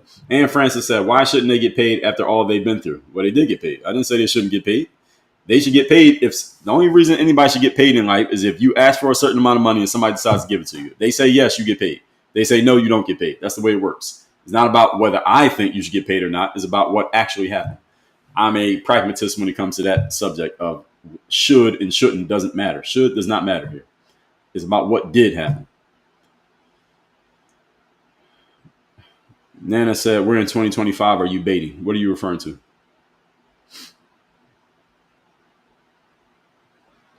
Yeah, can we get some goat gifts like Carla said? Thank you. So Greta says, it seems lawyers don't care anymore about hurting innocent accused. They just get a slap on the wrist. What does that mean? What are you referring to? Sam said, if Trump passes, we're having a party. Okay, have a party. Let's see. Where was I? I lost my spot in the comments here. Sam said, remember when a jury of Trump's peers convicted him of 34 felonies? Yes. How you get convicted for 34 felonies and not go to jail? Might mean something fishy about where those felonies came from. What do you think, Sam? What are your thoughts? L said, thank you for the follow, L. Karina said, I spotted a triple-double already. There's been a couple of them. Renee said, that tie is amazing, Dre. Love it. Thank you. Soy Latina, good morning. Loving the tie. Thank you. Big Sam said, we do have proof. We have flight laws, visual laws, and court documents for the lawsuit files. Proof of what? You have proof that someone was associated with Epstein. That's not proof of a crime. Being on a plane or visiting does not prove that you committed a crime. Those are not the same thing. I could have been on a plane. That doesn't mean I committed a crime. You got to prove that in legal court, not civil court, legal court. Lori B. Patriot said they should only be making the claims if Bondi or the judges are backing up their claims with docs. Well, what people, who's the they you're referring to there? Karina, thanks for the goats. Kuya, thank you for the lightning bolts. Murphy the Mutt, #1 gifter badge. Sam said Maxwell is not in jail. Maxwell's at a work camp because Trump loves to give favors to his buddies. Okay. Is that like a personal attack or something? All right, well, you had to prove that. I get what you're saying. I get what you're alluding to here, Sam, but nah, not really. You're not that guy, pal. Trust me. You're not that guy. Okay. Pamela Pritchett said, good morning, Dre. Finally got a shift change. Congrats on getting the shift change. So you can be here in these lives. But Heck said, people have high hopes that they'll destroy Trump with this. Again, how are you going to destroy him? He's already the president. Destroy him how? Half the people already don't like him. The people who are looking for something negative on him already think negative of him, whether they get something on him or not.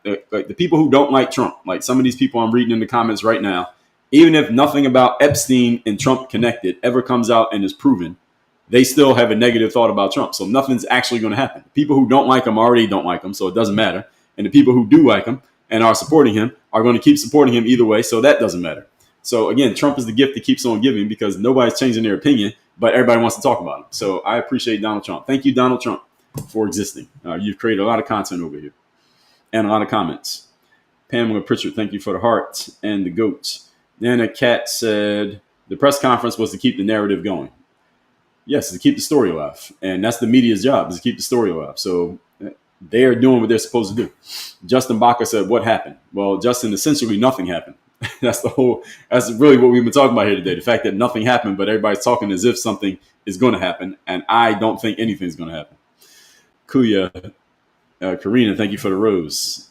KG said, just because they paid them off doesn't mean that the allegations didn't happen. Well, KG, that's a non sequitur. You're not that guy, pal. Trust me. You're not that guy. Okay. You pay somebody off because allegations happen. So you got it backwards. Wifey Tips, thanks for the goat. Pamela, thank you for the goat.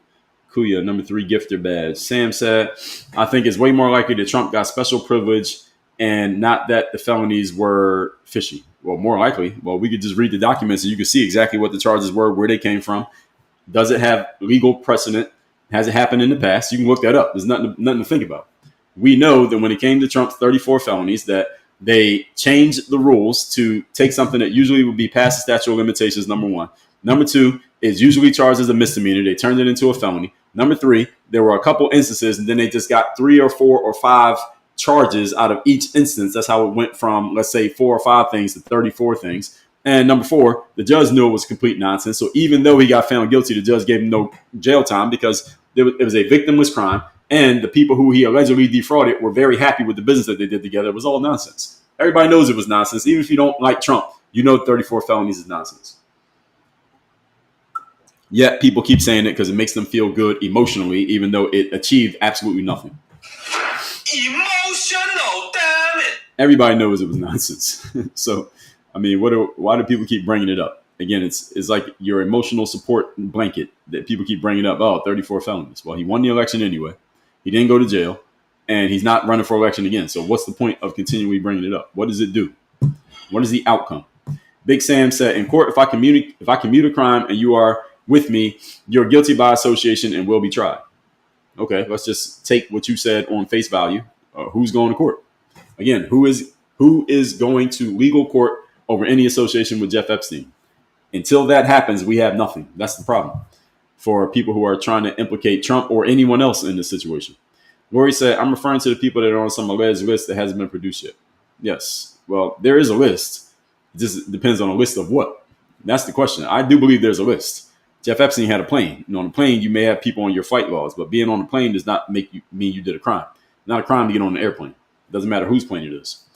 Sam said, Trump supports have no lines. Trump could take somebody's life and his supporters wouldn't care. Is that like a personal attack or something? Sam, you're sounding very TDS-y right now. Have some more chicken. Have some more pie.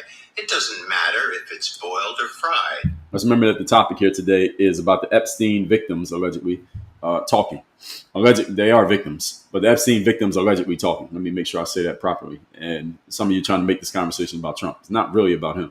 Big Sam, right on time, says, so Trump is guilty by associating because Epstein was found guilty. Big Sam, that is complete nonsense. Strawberry cheesecake. He's not guilty by association. If he was guilty of what? What crime is he guilty of? If you mean guilty by association, meaning in your own mind, because you're not a fan of Trump, then that way you're fine. But if you're talking guilty legally, which is what you've been alluding to, your last comment, then no, you're absolutely off. This is a non sequitur. You're not that guy, pal. Trust me. You're not that guy. Okay. Some of y'all are trying so hard to make Trump look bad that this is what happened with Donald Trump in 2024. This is exactly what happened. People were trying so hard and so often and so obviously to make him look bad that it caused, first of all, the people who already liked him to support him even more strongly as a counterbalance. Because Newton's third law of motion is every action has a reaction, equal and opposite reaction. So people trying so hard to make him look bad made his supporters support him even more. Because if you're irrational on this side, they got irrational on that side. And also made people who were neutral to the situation just looking at it objectively saying, all right, y'all are doing way too much to try to make this guy look bad. All right, y'all starting to sound silly. And some of you still have this TDS. It's been damn near a year since he won the 2024 election. All right, get over it. All right, let it go. My disappointment is immeasurable, and my day is ruined. Jam Creation said they had to rewrite a law in order to charge him in the first place. Yes, exactly.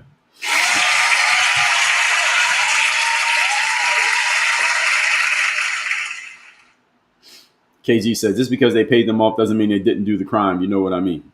No, I don't know what you mean. I don't even know you, KG.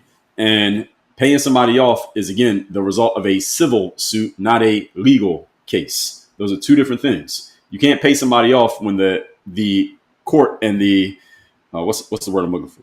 Excuse me. The justice system charges you with a crime. You can't pay off the justice system to get out of a crime. If someone sues you, you can pay them off to pull the lawsuit. Those are two different things. So if somebody sues me and I pay that person off, somebody sues me for $100,000, I pay them off $50,000. That does not mean I did anything that they sued me for. It just means it will cost me. It possibly means, let me be clear, possibly means the amount of time I would have to spend going to court and the amount of money I would have to spend paying my lawyers to fight that lawsuit is more than the $50,000 that I could pay to just make them shut the hell up and go away and never sue me again. So I might just pay off the lawsuit just to make the situation go away so I don't have to deal with you at all. That happens all the time. This happens in insurance cases, happens in medical cases, happens with big businesses, it happens in corporations, happens with the government all the time, is that somebody will sue them for something that's kind of iffy and questionable, but because they would have to spend more money paying the lawyers to fight the case, they're like, why don't we just pay this mofo off and let him go away? We'll save more money by paying him off than we would have to spend actually fighting the case, even though this case is complete nonsense. That is the way the legal system works. So KG, what you said is not true, even if we were to give you the best possible interpretation of what you're claiming. You're not that guy, pal. Trust me. You're not that guy. Okay. Sam said they rewrote the law, which is still the law. Will the new election maps in Texas be nonsense? So Sam, you're starting to reach right now. You're reaching a little bit. Have some more chicken. Have some more pie. It doesn't matter if it's boiled or fried. You just threw out what we call a red herring. Actually, you've thrown out about 20 red herrings here today. So this is the first time I'm pointing it out. So you get the red herring award. Red herring, for those of you who don't know what it is, the red herring is if someone throws a point out in the middle of a conversation that's about topic A, and they throw out a point about topic B in order to change the subject and get you focused on topic B instead of topic A, because either they don't have any material on topic A or they don't want to keep talking about it because they can't really make a good point on topic A, so they change the subject to topic B. That's called a red herring, and is often used in conversation to distract from the main point. And Sam, clearly you got some TDS symptoms that you need to go see a doctor about.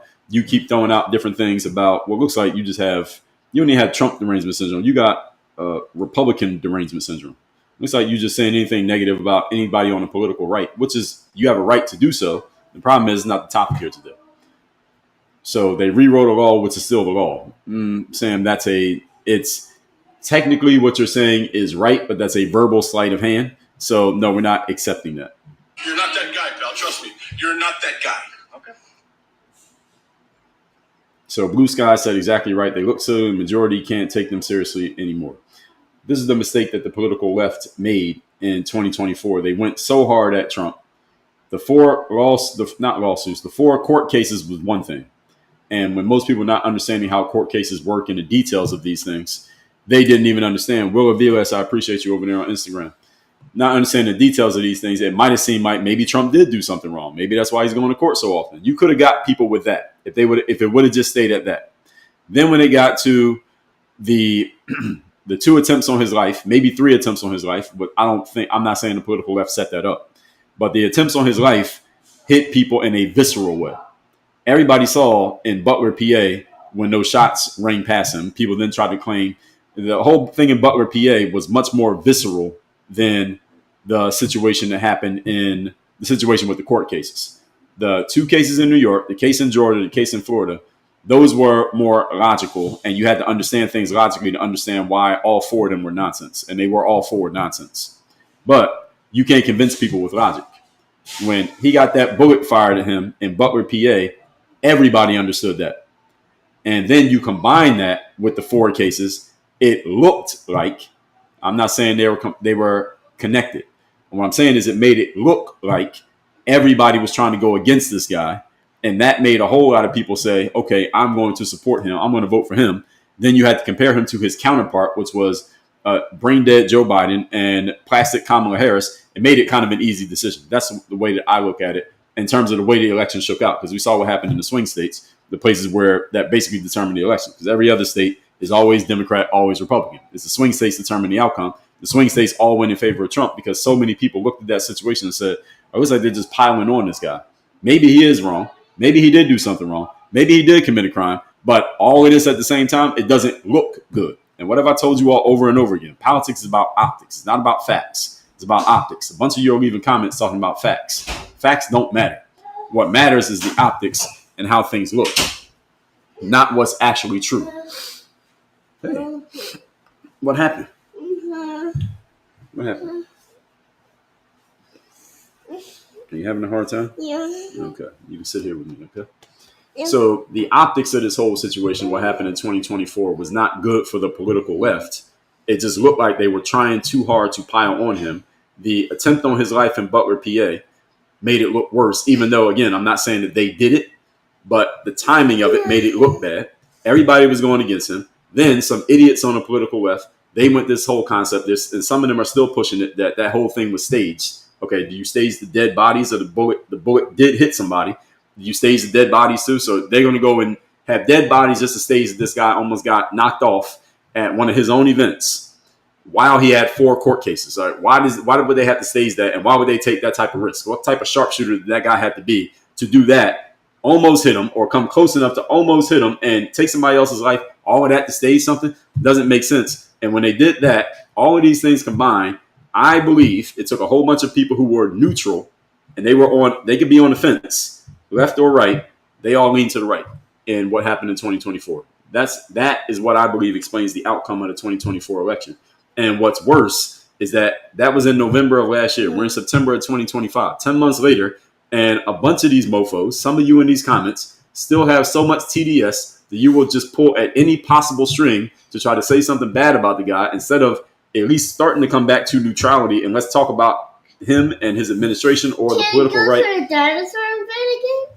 Maybe next time there is one. But let me finish my point here. I'm talking. Y'all can't even come back to the neutrality of let's just talk objectively and logically about situations rather than try to come up with something negative to say about this guy every time his name comes up. It makes the people on the political left, I'm talking to politicians and some of you who are civilian voters, look silly. It's like, okay, all right, we get it. You're not a fan. You didn't vote for him. We get it. Okay, accept it. You can vote for whoever you want. But are you just going to do this every day forever? At some point, you got to move on. And remember, he ain't up for election anymore. So what is your point? What are you trying to prove by talking bad about him? It seems like you got a whole bunch of emotional, damn it. Now, that's what it sounds like to me. This is pure TDS. That's what this is. It's TDS. Again, you don't have to like him. You don't have to support him. You don't have to vote for him. You don't have to be MAGA. I'm none of those things. But damn, can you at least talk about the man objectively? We can't have a serious conversation if it's obvious anytime his name comes up, you got to come up with something negative. Now, you out yourself as not being objective. So now people know anytime you say something about him, we know that you're going to paint it negatively, even if what you're saying is objectively negative. When you paint yourself as having TDS, now people will take everything you say with a grain of salt. It's like the boy who cried wolf. When wolf actually comes around, nobody believes you anymore. So that's the problem with people who have TDS. Sam said it's not a reach. If the felonies are fishy because they changed the law, the election maps are fishy. Okay, go out there and tell mommy. No, but mine is really... All right, let me take my son to the potty. Y'all hold on 1 minute. Come on.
All right, I'm back. All right, so Sam says not a reason. Felonies are fishy because they changed the law. The election maps are fishy. There's no connection between the two. You're not that guy, pal. Trust me. You're not that guy. Okay. Kuya said when Trump got arrested, that's when I started following him, even though I never liked Biden. Yeah, see, case in point. It's anecdotal, but it's case in point. That's what happened to a lot of voters in America. Is we know that the elections usually come down to about 5% of people who are open to voting for either side, whereas 95% of people already have their choice made, and then a bunch of people don't vote at all. Karina said it made people on the left and middle research facts on it and switch right, backfire. Well, some people research facts, Karina. I don't think most people research facts. I think most people just looked at the situation viscerally. And again, the attempt on his life in Butler, PA was visceral, and it made everybody pay attention. Can we go to the zoo? Can we go to the animal vet? Maybe.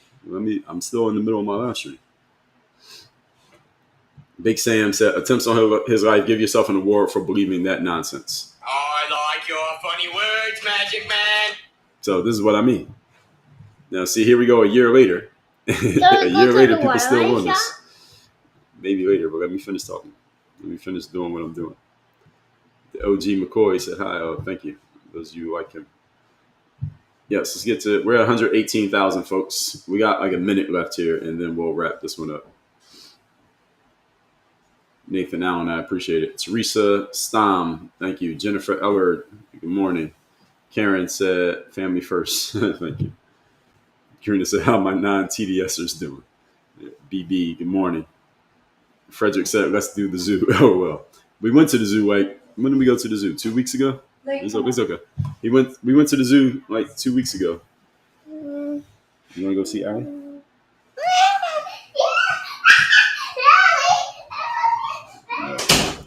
babysitters here. So what was that? Yeah, the zoo. We went to the zoo like 2 weeks ago. And the zoo, well, it's a couple different zoos here, but the zoo in Miami is huge. You go to the zoo in Miami, you got to plan the whole day. You got to get there when it opens, and you will be there until it closes. That thing is, you get a lot of steps in. Those of you who count your steps, that's a 20,000 step day. You go to the zoo in Miami. The place is huge. There are smaller zoos, though. There's a zoo in West Palm that's a little bit smaller. So make sure if you got kids that age, you might either bring a stroller. My kid's not in a stroller anymore, or just be ready to sit for some time because they can't walk that much. All right, everybody. I do these live streams Monday through Friday, 8 a.m. Eastern. I will tell you all how to get a couple of my books. The third day, The Decision That Separates the Pros from the Amateurs. Or Rain, I start at 8 a.m. Eastern. So Pros from the Amateurs. This book is all about how you show up and give your best effort when you least feel like it. Get this book for free. Just cover the shipping. Go to ThirdDayBook.com. If you want my book on entry-level book on mindset, mirrorofmotivation.com. This book is the self-guide to self-discipline, how you can be the best version of yourself so you can do what you need to do, have what you want to have, mirrorofmotivation.com. This book also free, just cover the shipping. Or those of you who are more business and sales, money-minded, sales discipline system, 8 key disciplines of top salespeople in any industry to say goodbye to up and down months and inconsistent habits. Go to salesdisciplinebook.com. Once again, the book is free, just cover the shipping. I do these live streams 8 a.m. Monday through Friday is when they start. We usually go from 8 a.m. to 10 a.m. Eastern, Monday through Friday, at least on business days most of the time. Sometimes I will go live on holidays like I did. I was live this past Monday, Labor Day. I was live. But usually it's Monday through Friday on business days. We don't have another holiday until when? When's the next holiday? I guess Columbus Day? Or they changed that now. I guess they call it Indigenous Peoples Day. I'm going live that day. I'm pretty sure I'll be live that day. Only other time I don't go live is if I'm traveling or something like that, because then I don't have all my equipment set up. So I usually don't go live in those situations. But other than that, y'all will know about it. So again, ThirdDayBook.com, mirrorofmotivation.com, salesdisciplinebook.com. There's a link in my profile. If you're watching on any app you're watching on, there's a link in my profile that takes you to a page that has all of these links on it. That page is workonyourgame.live. Workonyourgame.live. That page has everything on it for y'all to see. I'll go to it right now so y'all can see it. That is workonyourgame.live right here. So I made this page specifically for the live stream audience, and I know my camera is mirrored, so I know y'all seeing it backwards, but I'm just showing you that the page exists. It's workonyourgame.live, and this has a box where you can get on my email list. I send out emails every single day. I call them the Daily Game email. You can get into my coaching program, The Circle, at $97 a month. We have higher level programs as well. We have Work on Your Game Academy, where you can get access to our courses. Then you have links to my coaching, to my YouTube channel, the Academy, my podcast, which comes out every day on Apple and Spotify. The books I just told you, Mirror Motivation right there, Sales Discipline book right there, Third Day right there, Dre GPT. Dre GPT, you can access that for free for 7 days. You want my 24/7 chat bot, that's Dre GPT. D Remedy on YouTube, good morning. And my X account's on there. My Instagram is on there. So make sure you follow me in more than one app, not just on TikTok. If you need to reach my assistant, my executive assistant, her name is Marielle. You can email her. Her email address is right there. And then you can learn more about Work on Your Game University. There's a nice photo of me down there. That's all at workonyourgame.live. Or just go to the links that I just told you one more time. ThirdDayBook.com, mirrorofmotivation.com, salesdisciplinebook.com. All these books are free. All you got to do is cover the shipping. So all that said, everybody, is 8 a.m. Eastern. And Viv said Lion Country Safari. Yes, I saw that. Where was I at? I was in West Palm not too long ago, and I saw the signs for Lion Country. I haven't been there yet. That's probably a whole day thing. And I just got a warning. It said, this behavior is not in line with our policies and may result in gifting, suspension, reason, learn more, and rules and guidance. Doesn't even say what I did. It said the reason, then is a blank space. It says reason, then is blank. It doesn't even say what exactly I did. What did I do, TikTok? TikTok didn't tell me what I did, so I don't know what I did. So anyway, that country thing, the safari thing, I have not gone to yet, but I did hear of it. So all that said, Teresa, thank you for the follow. So everybody, I will see you all tomorrow, 8 a.m. Eastern. And yeah, I told you everything I need to know. So I'll see everybody 8 a.m. Eastern. Everybody have a great Thursday. Work on your game. We are out of here.